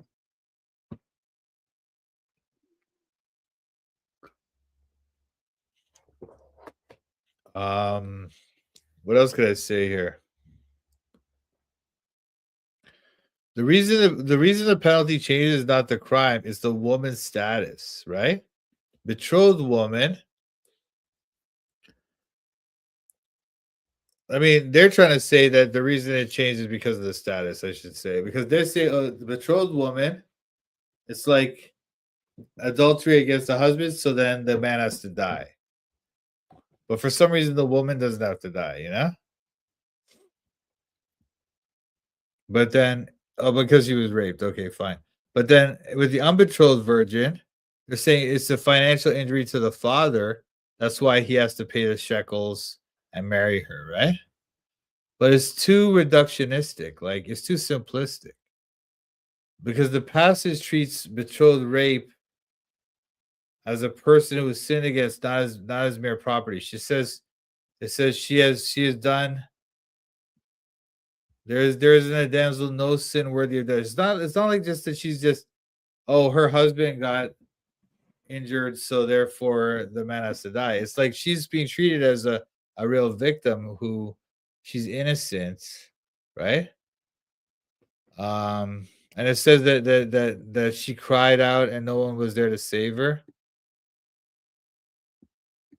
Right? So they're treating her as a real person. It's not like she's just property. That's their argument, right? The argument from betrothed versus unbetrothed is that these women are just property. So if she's betrothed, that means she's wronged the man, so that he has to die.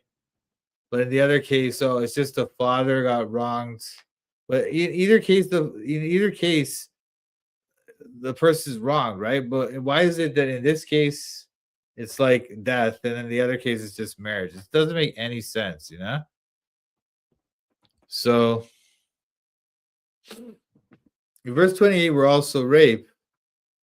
Why does this text not talk about those personal features of this woman, that she was innocent, that she cried out, or etc.? Let's talk about any of that. It says that they were found. It uses that language, right? And the remedy looks like it's like, you know, it's as if they have done something wrong, and that requires some kind of obligation on their part to fix what they've done wrong. Yeah. So the best reading of this verse 28 to 29 is that it's illicit sexual intercourse with an unbetrothed virgin.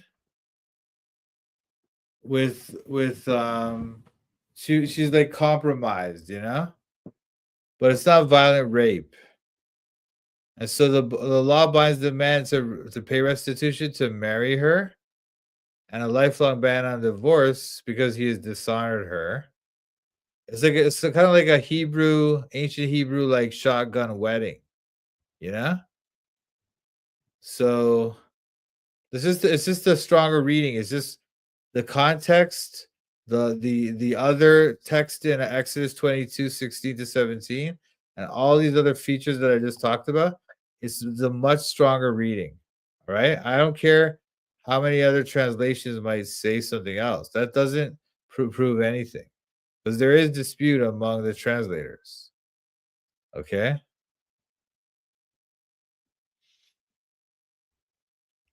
So so that was, anyway, I just wanted to talk about that because this verse is constantly mistranslated as though God commanded a girl to marry her rapist.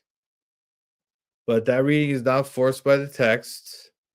And in the immediate context, violent rape is already described in verses 25 to 27. Excuse me, with explicit language talking about force, the woman crying out, no one saving her, and the act is compared to murder. You know? So that's how serious it is in those texts, 25 to 27. But then in verses 28 to 29, the whole framing changes. You know? It's talking about like they be found. The two of them are found. The two of them are found, right? And then money is paid. And then marriage is demanded, and no divorce is allowed. Okay, it's a totally different framing. There's no reason to think that they're the same thing. And Exodus 22, 16 to 17, it gives us another case which is very, very similar. It may not be the exact same law, but it has the same analogous legal measures, okay?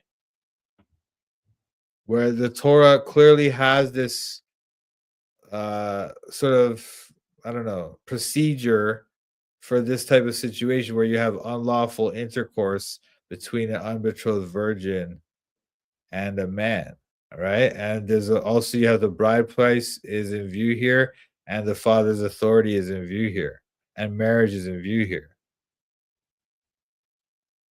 So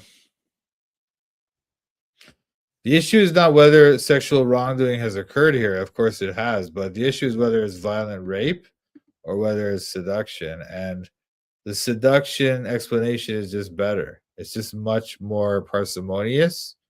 Much like in terms of if we compare these according to our previous analysis based on inference to the best explanation, this is the much better explanation. It's got more explanatory scope, more explanatory power, right?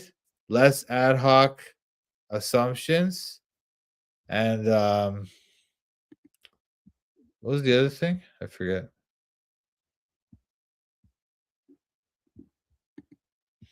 Oh, and the fit. It fits the other details. Like it fits Exodus 22, 16 to 17. It fits the other details we know from the law. So it's just a better interpretation, okay?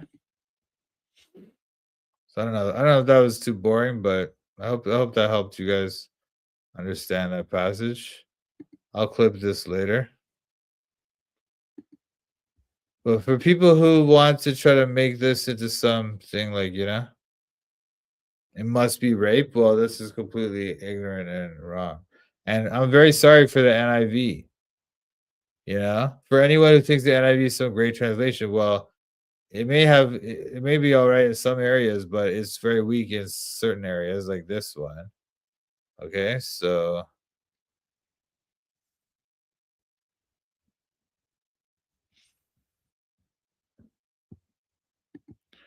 the big thing to me is the idea that in Exodus 22, the guy, it says that he could just refuse to let them marry. He just refused it. He doesn't want it.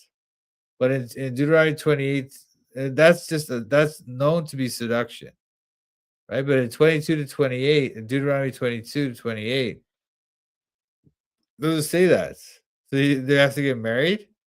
A rapist? It's completely backwards, So anyway, I don't know. That's my explanation for that guy. Guys. Yeah, now I'm more equipped when I hear the whole Bible comes rape bullying. I know exactly, dude. Absolutely obscene.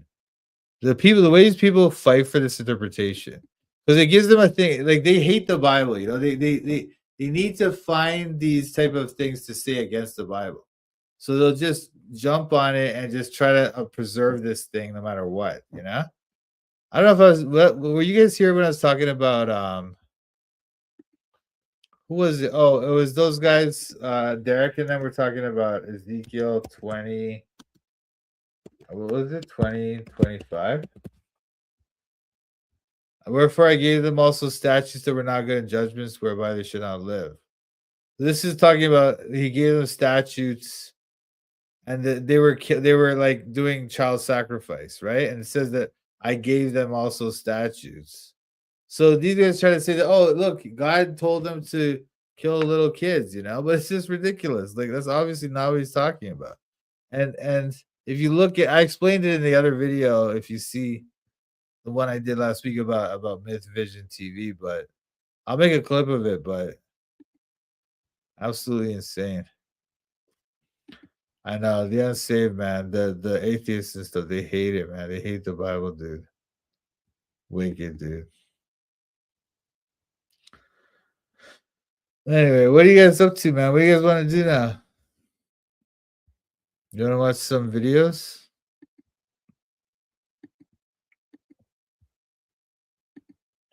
I don't do too much reaction stuff, but we could do a little bit.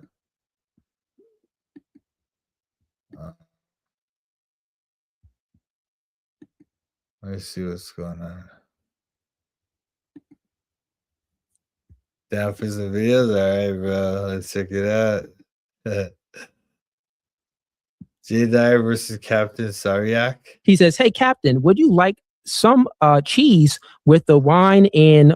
Okay, let me read this again. It was Hey, it was Cap, mostly. would you like some cheese with at the homes wine and you were cursing. having while your feelings were What taking a over mess. because of being called a name? Okay, and your reply to that, Cap, he's basically saying that you were whining. Okay, fair enough. All right. Let me see what else we. What's your question, sir? What's your question? Go ahead.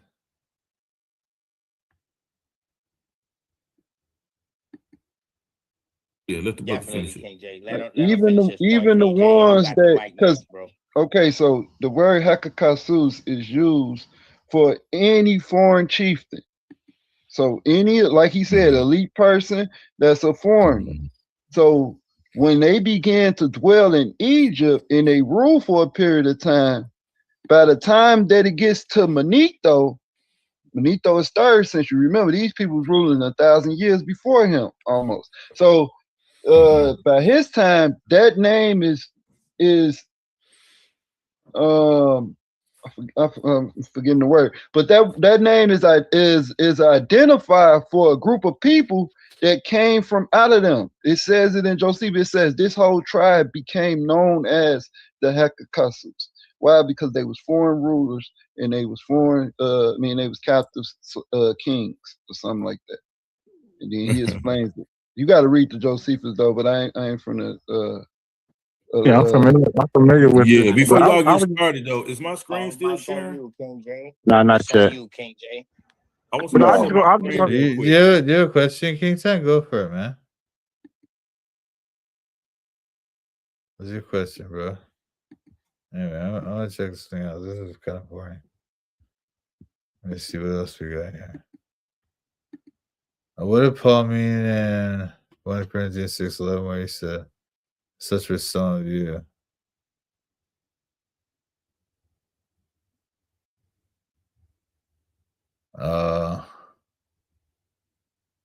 Yeah, not everyone was considered those things, right? So, for example, let's take a look at it. But,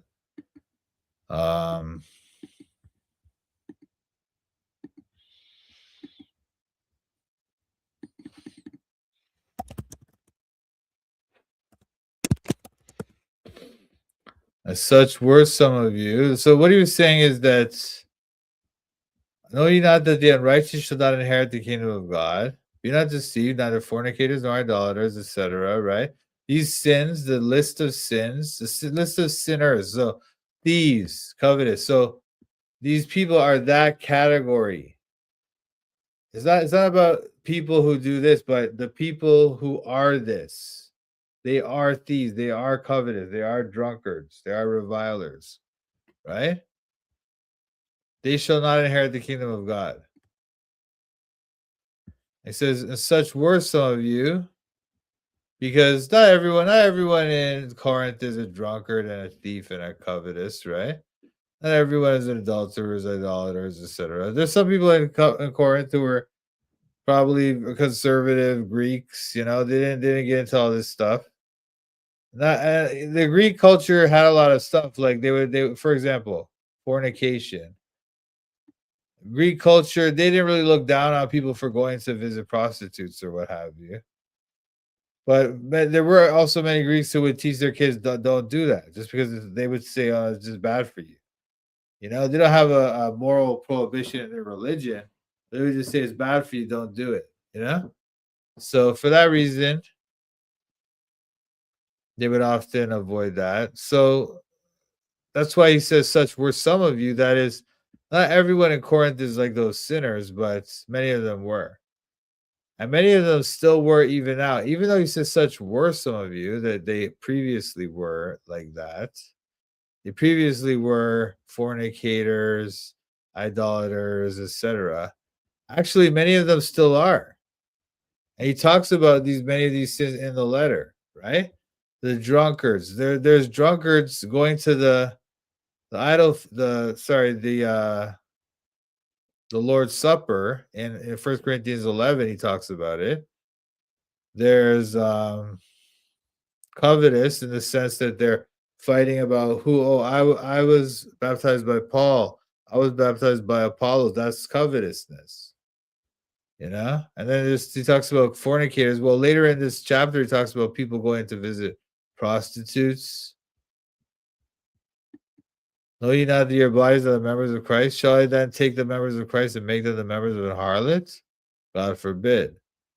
It was because some of them were doing that. They're visiting fornicators, right? I mean prostitutes. So he's saying they're washed, they're sanctified, they're justified because they've been saved, not because they stopped doing these sins, right? So that's important to know as well.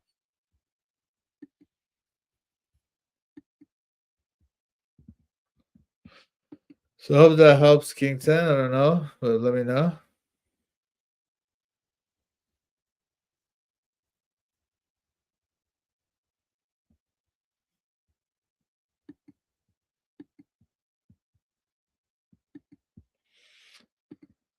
Let's go back, see what else we got here.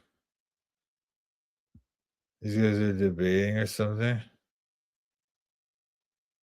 Verbal combat. Wait there.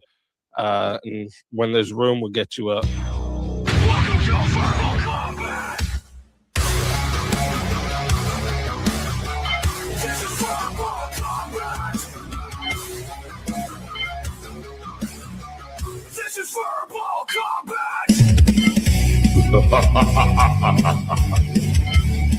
Brutality.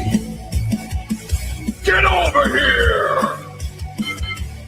You will never win.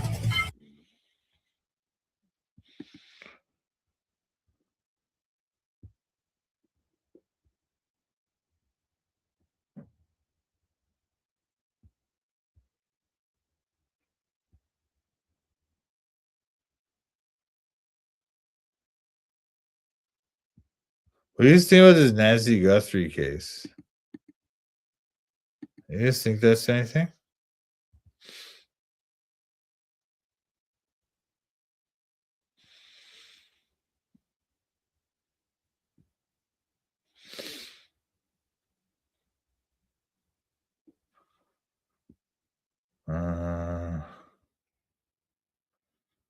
It's got one or three divine persons. Oh man, these guys are oneness guys.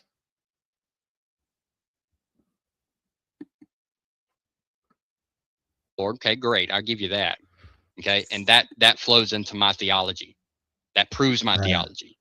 Okay, because this is not the Father, obviously.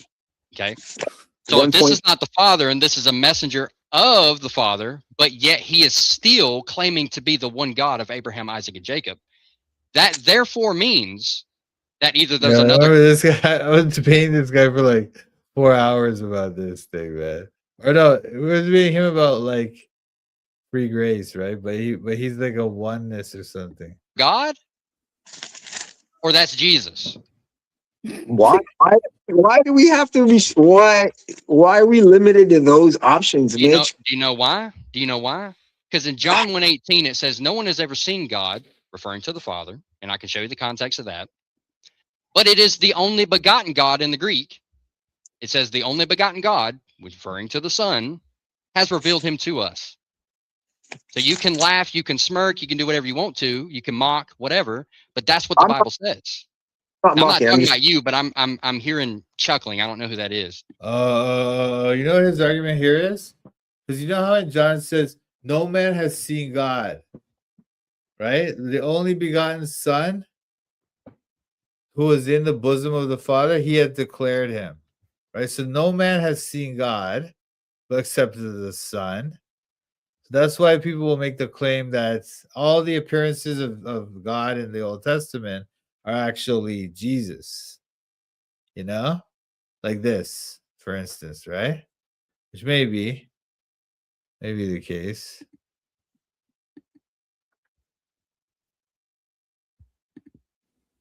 So if we continue to go on, I'm not sure about that, because I feel like sometimes, in Exodus 33, talks about how God, like Moses was trying to ask God to appear to him or to show him his glory, he says, I think.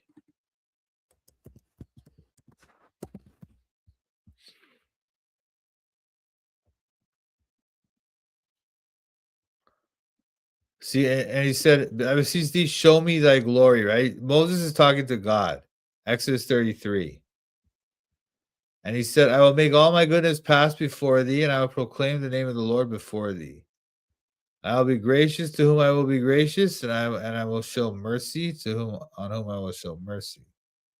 And he said, thou canst not see my face, for there shall no man see me and live. But it's like, see my face. So you can't see his face, but you can see his back, right? That, behold, there's a place by me, thou shalt stand upon the rock. My glory passes by thee. I put thee in the cleft of the rock, and will cover thee with my hand while I pass by. And I will take away mine hand, and thou shalt see my back parts. My face shall not be seen. So it's kind of like, okay, if it's Jesus, like, why does he have to do that? You know, if that's all it was, why does he have to do that, right? So that's, I don't know about all that argument that it's Jesus always, but sometimes let's say the angel of the Lord. Whenever the angel of the Lord appears, that's Jesus, which is also interesting. I'm not sure about this one, but the angel of the Lord idea, that's possible. That's more kind of reasonable. And also, you know, Daniel chapter 4, when they're in the, or is it Daniel chapter 3? I don't know. When they're in the it's chapter 3, when they're in the furnace and the Son of God appears, that sounds like Jesus, right? So I don't know.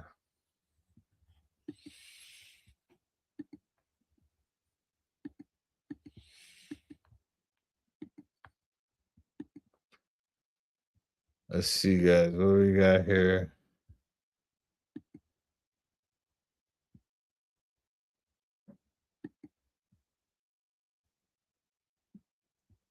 This is super boring. What's Layman doing? And then, God is not true, you know.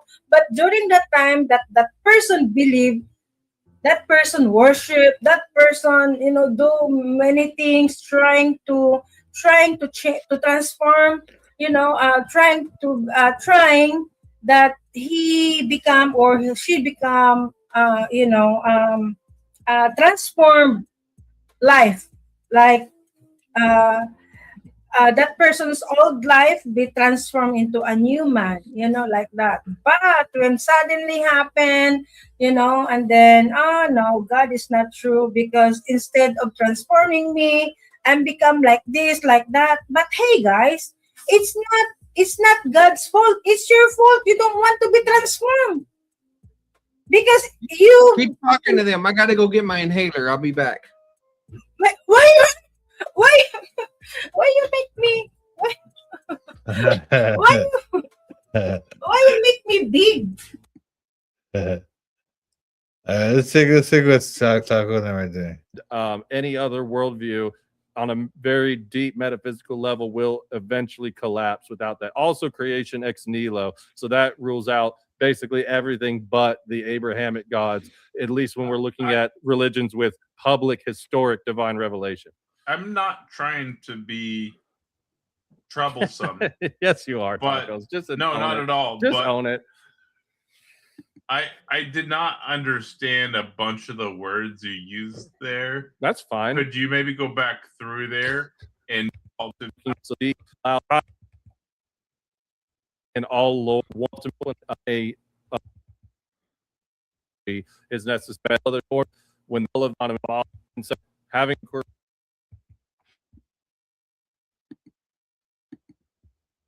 I told my justification in the opening and in the closing. I was trying to get T-Jump to actually answer questions that follow the line of inquiry, but it didn't go anywhere. But I think we got enough. But sure, again, having a divine conceptualist approach, that which is universal, immaterial, and conceptual can only be grounded in an immaterial, universal mind.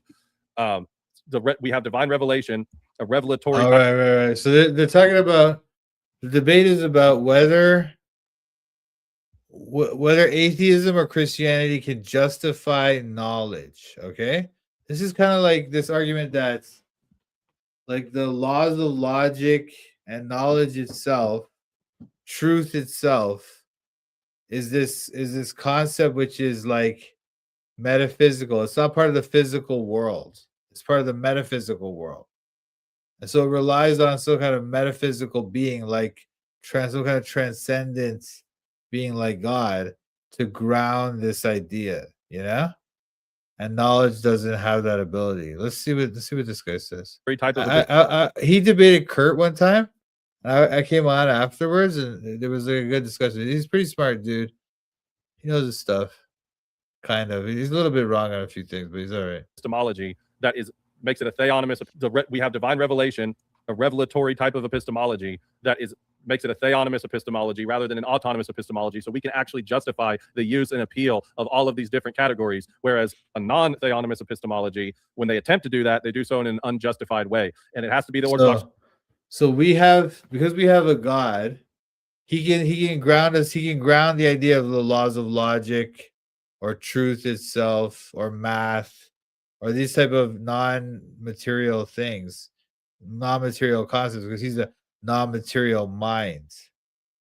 Without a non-material mind, there's nothing to ground those concepts in. That's the idea, right? So he is talking about theonomous epistemology. That is an epistemology that's based on theonomy, is like God law, okay, or God ruled. So it's like a theonomous epistemology can ground logic and knowledge and stuff, whereas non-theonomous or atheistic epistemology, that is epistemology is like the theory of knowledge, that cannot ground that type of thinking. Orthodox Christian God, for a variety of reasons, it really is almost, you could make a whole other debate about it, but some of the few is the essence energy distinction is needed to do the metaphysical grounding work. Hierarchical Trinitarian theology is necessary to do the grounding work. And a Trinity specifically, one, because it solves the problem of the one and the many, that a universe that has multiplicity and unity has to also be grounded in a God that expresses multiplicity and unity. And we get to a triad. This is a very rough, probably butchered explanation, because it's a very in-depth topic. St. Maximus goes into it, but ultimately a strict monotheism, that there's only one hypostasis, a single hypostasis, that is also all like the Muslim God or the Jewish God, there's only one being, right? Without any personality, any multiple persons. So they're not able, so they're able to ground the notion of one single thing, but they're not able to ground the notion of multiple things, multiplicity. That's why the Trinity God is able to explain the universe we live in better than those type of understandings of the one God. All loving and all Lord, which also needs to be the case to do the grounding work. Even the fact that the God of the Bible is loving, and he is love, right? It implies that there's some kind of thing they hit for him to love before the creation, right? Whereas, so within the Trinity, you can see that they loved each other, but outside of the Trinity, there's no basis for that, right? So if you have, who did God love who did the Jewish God love before he created? Who did the Muslim God love before he created? There's no answer to that, right? That's the type of thing.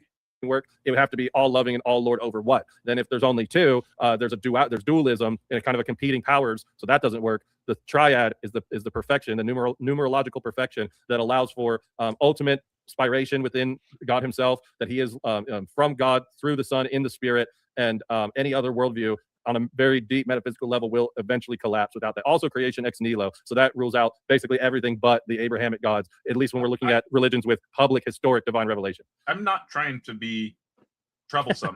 Yes, you are. But, no, not at all. Just own it.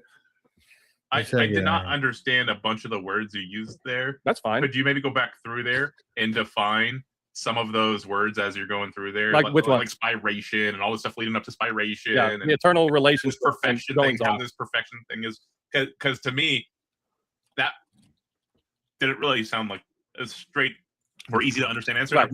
I don't think God is coherent. And right. I want to understand what you're saying. I'm trying to understand what you're saying. But to me, that didn't sound that like that was coherent. Right. I'm not like attacking you. I'm just saying I want to try to understand what you're saying. Right. Okay, fair enough. Fair And enough. So real what? fast, there are a couple super chats. So Gretchen, I did time cafe out in chat for 5 minutes. He is unmuted now, though that 2 minutes had passed. And Nitty asked, did Jesus embody a particular body or universal? Mhm. Yeah, Christ embodied a particular body. Cool. And then I'd really appreciate it if you could Yeah, provide like a coherent specifically, what did you response want cleared up? there. I don't feel like you really gave a good definition of justification. And then there was like a bunch of stuff you said about like spiration and other said something about perfection. Yeah, I'd like you to maybe define those words you're using, and then maybe even some of the words that you're using that might be like common use words, but are like being used not how somebody would commonly use them. Such as what? I don't know, whatever in whichever cases you might use that like that, right? No, but you gave the example of me using common words in a way other people don't use them, so I'm just looking for specifically what you meant. I mean, I have some examples of that. Okay. Oh my God, it's Leo. Yo, Ellie, actually, I have a question for you. When you say grounding, what type of grounding do you mean? Do you mean metaphysical, epistemic, ontological? What type of grounding is in the notion of God, and how does that report towards the epistemics of your coherence theory of truth? So before we start jumping into questions, what I wanted to say is you use the terms theonomous epistemology and autonomous epistemology. Those terms are found nowhere in academic epistemology, so I don't know where you're getting those terms from. It is found in biblical scholarship. It's found in theological epistemology. What are you talking about? Those terms are found nowhere in academic epistemology. What a joke. Scholar papers in Bible Mills. Yeah, it's on there. Yeah, but that's not like that's not academic epistemology. I don't consider that academic epistemology. I mean, of course, it's academic. What are you talking about? This guy's trying to say it's not. I should go on here, man. Let me go on here, guys.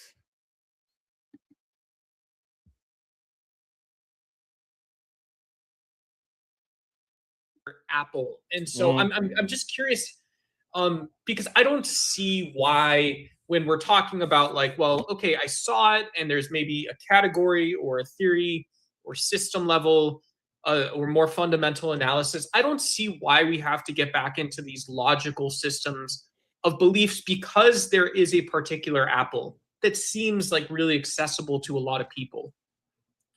Okay, I'm not exactly sure what the question was specifically, but I guess what I'm saying is that in order to identify and predicate a particular apple, there has to be a universal principle, actually several universal principles and notions that go into the possibility of doing that at all. Wait, isn't it possible just in virtue of there being no contradictions? Like that's what it means to be possible. You have a theory. Okay, talking about contradiction presupposes the law of non-contradiction. That's my theory. I don't think that's true. Dialetheists would reject that.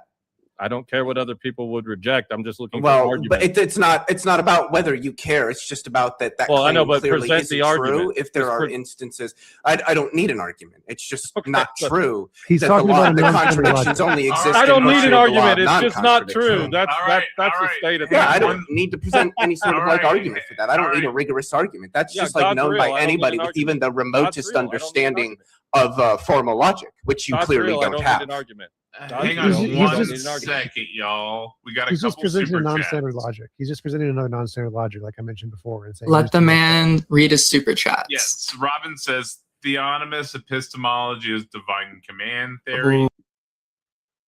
Anyway, this is dumb. What was this anyway? Sorry guys, this is kind of getting boring. What do you guys think? Do you guys want to go? Do you guys want me to go back on and try to get on there? They weren't letting me on, so I just left.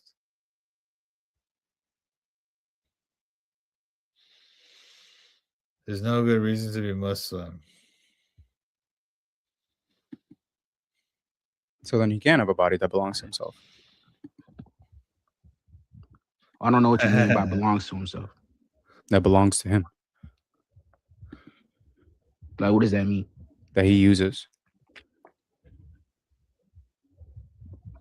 I guess. So he can do that. Yes. Okay. That's what Christ did. He took on a body that belonged to himself. But how can God die though? Death, what do you think it means to die? Do you think that it means you just like stop existing? No. Death is just like like separating from your body. And what God does is he That's takes. true. That's correct. If people try to say death is separating from your body, right? And also, he's separated from his physical body as his human nature, right? It's not like his God nature died, right? So what we say in the Trinity doctrine is that the person of Jesus Christ, who is God, died in his human nature. His God nature did not die because God cannot die, right? But he's still, the person who is God died in his human nature. That's the idea. He takes on a body and separates from it. But he doesn't like stop existing. When we say that God died, we're just saying that God took on a body and separated from that body. But that's true. Death in the Bible is separation. You know, like in the garden, God said, if you eat of the fruit, that day you shall surely die. They are separated from God in that day. And then if you read James 2:26, it says that as the body without the spirit is dead, so faith without works is dead also. So when the body is separated from the spirit, it is dead, right? So separation is death. All right, I guess. So why aren't you Christian? I just can't believe a man can be God. You don't believe that God can just like take on a human nature for himself?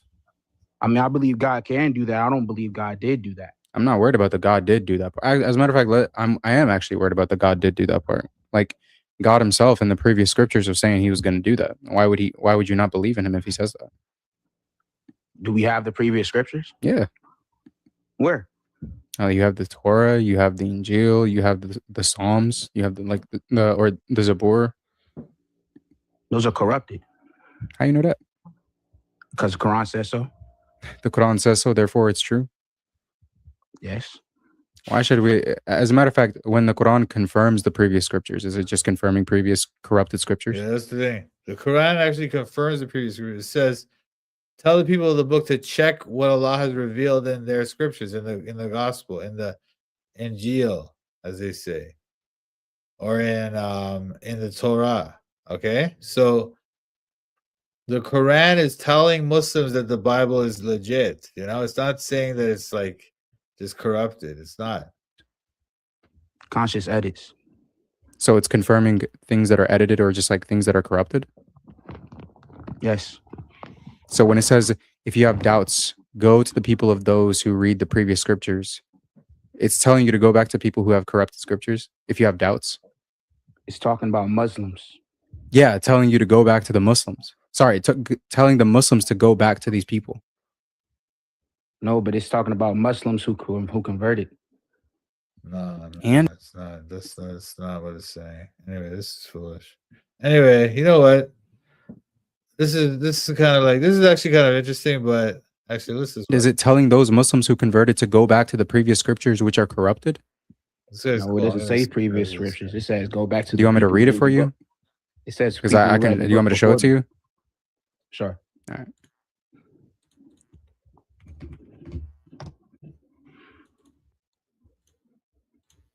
What's it say right here? So if you, prophet, as a matter of fact, it's talking about the prophet. If you, prophet, are in doubt about what we reveal to you or the stories which we have revealed to you, ask those who have been reading the scriptures before you. Exactly. The truth has come to you from your Lord. So be not in doubt. Yeah, and you know, that has to be the Bible or the Torah, like the Bible, right? Basically, because at that time when Muhammad heard these things, it wasn't written down. It was just he was just hearing them. So he's hearing this thing told to him that he should, if he doubts it, go and check those other scriptures, you know? So it must be referring to the Bible. It must. There's no other scriptures. Exactly. It's saying to go back to those who have read the scriptures before you, but those people are now Muslims. Why is he going back to them? Because they read the previous scriptures. Wait, and it's telling them, why is he going back to them? Because he has doubts, right? Or if he has doubts. Yeah. Why? And if he has doubts, Muhammad never had doubts. I'm not worried about him having. I am actually having doubts. He never had doubts. I'm not saying he did or didn't. I'm saying if he did, he would go back to them to see if the thing that Allah revealed to them is actually true, or to relieve. How are you doing, brother? God bless you, man. We're just watching some videos and stuff, just hanging out. I'm gonna shut it down soon, but we're just chilling for now. There's doubt. But this is a hypothetical. You never had. Regardless, the hypothetical is being addressed here. And you got so many other scriptures that say you got nothing to stand on unless you stand on the previous scriptures. It's not referring to the Muslims. Who is it referring to? The Christians and the Jews. How is it referring to the Christians and the Jews if the Christians and the Jews scriptures are the thing it's telling you to stand on? Wait, say that again? How is it referring to the Christians and the Jews if it's telling you to go back to their scriptures and you can't stand on nothing else unless you stand on their scriptures? What does it say? Muslims need to read their previous scriptures. All right, let's. All we need is the Quran. So then why is it telling you that you have to go back to these scriptures? To confirm the stories. So you confirm story. Wait. So you confirm stories with corrupted scripture? We can't confirm them now. They're corrupted. Wait. So do you confirm your stories with corrupted? Now he's changing it, right? Here you see, before he was saying that it was corrupted in Muhammad's time. Now he's saying it's corrupted now. You know, this is different. By the way, and this is Muhammad's time is the 7th century, right? So you can't just we know what the text was in the 7th century. We have text from that period, you know, so we know what it said. It wasn't different. Oh yeah, for sure, brother. I know it's late for you. Hey, God bless, bro. Have a good night, okay? God bless. Thanks, bro. Corrupted books? No. So when it tells you to do this, were they corrupted at the time that it was? Muslims Hold on. So at that time, was it corrupted? Wait, hold on. That's for the Muslims. Was it corrupted at that time? Yes. So then it's telling them to do something impossible, or telling them to go back to corrupted scriptures at that time? Yes. You confirm corrupted. You confirm your scriptures with corrupted scriptures? Alhamdulillah. Yallah. Alhamdulillah. You just confirm your scripture. You confirm your scriptures with corrupted false things, huh? Allahu Only God knows. Only God knows, huh? One God. There be one God is telling you. But you still didn't answer my question though. I'm actually weak. I appreciate you coming up, bro. That's so excited. If you guys are enjoying the live, I see that there's 142 of you guys so far. If you guys are enjoying the live, go ahead and drop a follow. Keep tapping the screen like live. And if you guys are enjoying even more, go to the YT link in my bio and watch from there. What's up, bro? Yeah, so you know what? Why aren't you Christians? For the simple fact that a man coming onto this earth and manifesting himself to be God or proclaiming to be God is something that no Muslim could adhere to. It doesn't make sort of logical sense, or it's not within God's nature to do so. Why is it not within God's nature to do so? Because God can't limit himself to be a man. Who says he's limiting himself? Well, he did eat, did he not? It's not limiting himself. Of course it is. It shows that it's not, because he still has the power of God. Yeah, but he has the necessities, right? Nope. To eat, to defecate. No, these things are not necessary to him. To breathe. No one says these things are. No one said that these things are necessary. Like he literally goes into a desert for 40 days without eating or drinking. No one says these things are necessary. So are you saying that Jesus walking this earth could go without food? Yes. For months? Yes, he literally does that for a full month. He says it literally says that he went without eating for an entire month and 10 days, 40 days and 40 nights. Okay, so if he's going for 41 months, he could still do it. 41 months. Yes, he can. 40 days, or 41 days. I said 40 days. Okay, so if he goes to 41 days, he could still survive. Yes. Now, he's doing if he can survive, like you do realize I it. understand your logic, but chillax. This 40 days, he's doing it with what? With the power of God. Yeah, because he is. That's interesting, you know, because 40 days, people can do that, right? People can like not everyone, but it's certainly within the realm of possibility that a person could not eat for 40 days if they have water, right? But this person suggesting that Jesus didn't even need food at all, or he could have gone without food forever, which is also true in a sense, but I don't know, because Jesus is a human being too, you know, so. Well, the guy said that God cannot limit himself to be a man. But the question is, why can't God do that? You know? And this person's saying, well, no, he never limited himself. Well, it does say he humbled himself, right? In Philippians 4. But it's true that he never he has all the attributes of God, like he's omnipotent, omniscient, etc., right? But then maybe in another way, maybe he isn't. I don't know. It's kind of different because it's two natures. Because that's why. So in his human nature, he was limited. In his human nature, right? But in his other nature, he isn't limited. That's why he's able to limit himself, because in his one nature he's not limited at all, and then in human nature he is, you know. He is the power of God. the Father, with the ability of the Father allowing him to do it. Not because he allowed him to do it, but because he himself is God. Okay, where are you getting this from? Show me, please. The very book that talks about him going to the desert for 40 days. Yeah, show me that he didn't have food. He didn't have food for 40 days, please. I got you.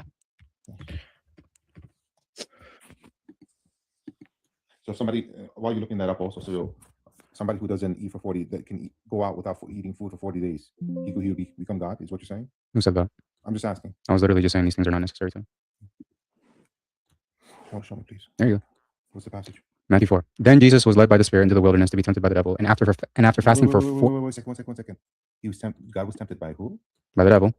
So Now can I finish reading? No. 1 second. Can I finish reading? You can in a second. That was No, an I'm going to interesting finish point. reading. How can God be tempted by the devil? You can try to tempt God. It doesn't mean that God is going to succumb to it. So temptation is a limitation, is it No, not? that's not. But Really? regardless, like I said, I'm going to finish I wanna go to the other part of I the can food finish. thing. I'm going to But you said finish that the devil verse, tempted God? meaning that How does that- meaning that he's attempting to try to do this thing. How does that work? That you could Because anyone can try to tempt God how? by saying, "God, if you do this, I'm going to do this."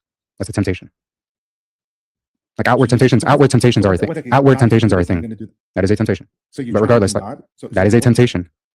But regardless, like I said, I'm going to finish reading the verse. Okay. I never knew that. But Jesus is tempted, right? Tempted in all points as we are. He tempted in all points. Hebrews chapter 9, I believe. He tempted. Meaning that you can literally attempt to tempt God. Like all the word tempt just means to attempt to entice someone. Can I finish reading or no? What a God do you have? Can I finish reading? This is why we're not. Can I finish reading? just to let you know. Can I finish reading? Yeah, I'm saying this is why we're not. Can I finish reading or no? What was the passage? Thank you. It says, and after fasting for 40 days and 40 nights, he was hungry. And the tempter came and said to him, if you are the Son of God, command these stones and become loaves of bread. But he answered, it is written, man shall not live by bread alone, but by every word that comes out of the mouth of God. But 40 days and 40 nights. There you go. Hello. Yeah, so this is kind of somewhat confusing to me, right? Only because you brought up an interesting point where you stated that the devil could tempt God. It's kind of like So the word tempt literally just means to attempt to God entice bless, someone. brother. You can attempt to entice God. That doesn't mean that God is. That doesn't mean that God How does the devil entice Jesus? attempt to entice, How? not actually How? entice. How did he try to attempt? See, I think that's not true because actually Jesus was tempted. He was tempted, but he resisted the temptation, right?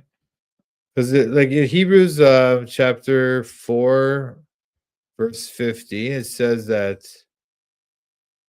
we have not a high priest which cannot be touched with the feeling of our infirmities, but was in all points tempted like as we are, yet without sin. So that's why these things are kind of interesting, and it's okay, right? But thing is, like, you see how he's a smart guy, right? He knows his stuff, but because of the debate format, he doesn't want to lose. So now he's saying things which are kind of against our theology. You know, he's in order to defend his points against Muslims, he's saying things that are actually not proper Christian theology. You know, so that's kind of not that cool, right? So that's why I don't really like these formats. That's why I never done one of these.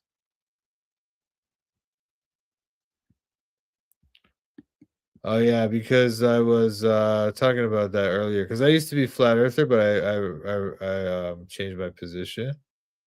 So, are you a flat earther, Socrates himself, or are you against the position? I used to be a flat earther, but then I decided that it's not really logical because of, or it doesn't really explain the data, such as Southern Hemisphere navigation. Oh no, sir. Oh, good for you. What do you mean how? Like he literally just brings up certain things. He says, if you do this, I'll do this for you in return. Like Satan says, I'll give you an example. I'll give you an example. Yes, in this passage, I'm about to give you an example. Relax, man. I want you I'm literally trying. You just keep talking, and I'm literally telling you I'm going to give you an example. You gotta stop talking. I'm about to give you the example. Okay? What did he do to God? I'm about to show. Yeah, that's true. That's true. But then I think, I don't know, man. When you look at, like, for example, I know what you're saying, FreeGrace Frank. So think about this one, though, brother.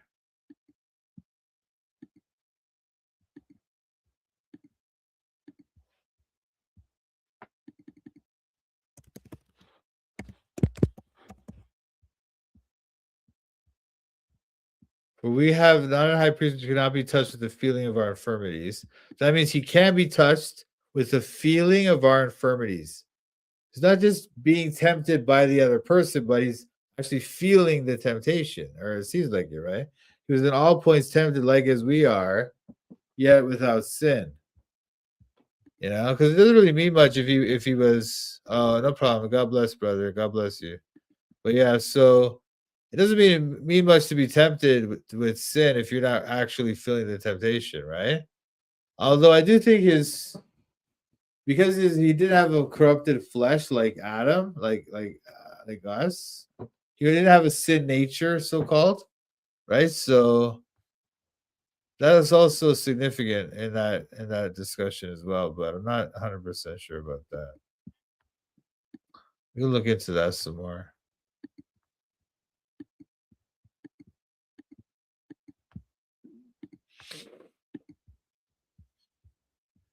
Show you. You got to slow down. Are you okay? All right. Thank you. It says here, this is one of the things that Satan says. It says, and when he had said these things, or when he had said this to him, all of these I will give to you if you fall down.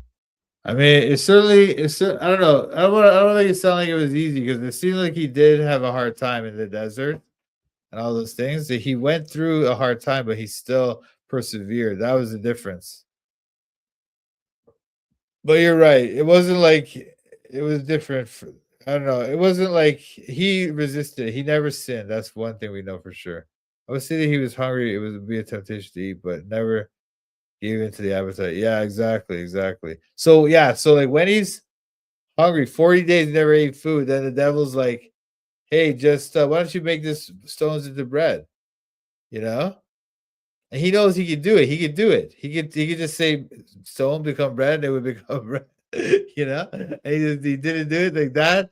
That takes strength, right? That's strength of will. That's character. Yeah, without the sin nature, that's true. Without the sin nature, he had something like a better nature than ours, for sure.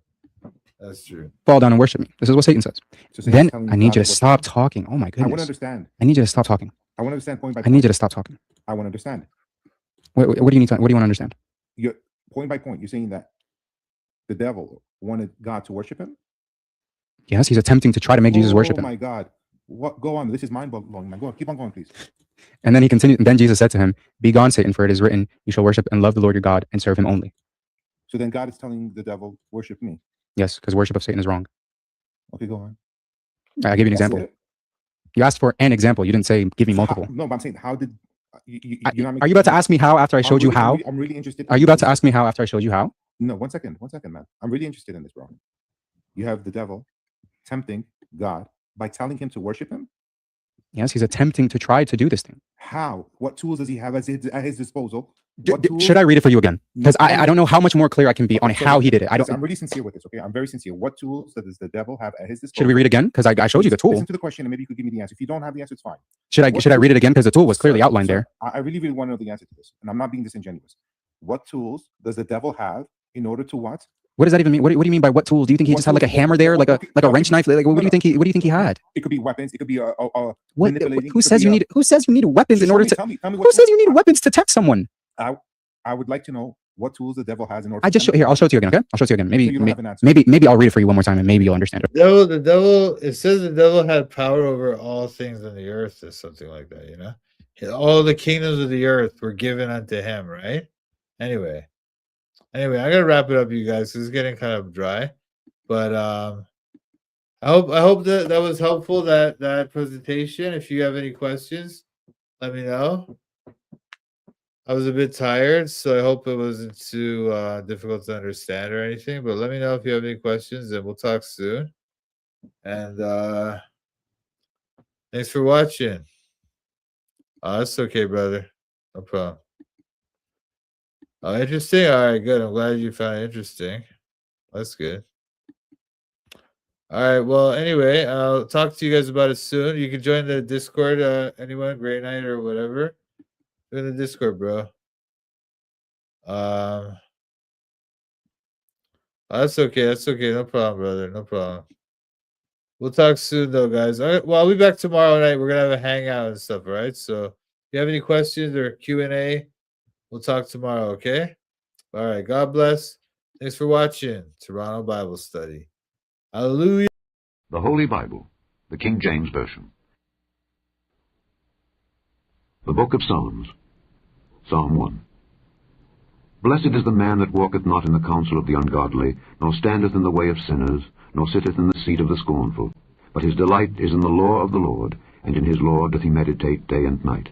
And he shall be like a tree planted by the rivers of water, that bringeth forth his fruit in his season. His leaf also shall not wither, and whatsoever he doeth shall prosper. The ungodly are not so, but are like the chaff which the wind driveth away. Therefore the ungodly shall not stand in the judgment, nor sinners in the congregation of the righteous. For the Lord knoweth the way of the righteous, but the way of the ungodly shall perish.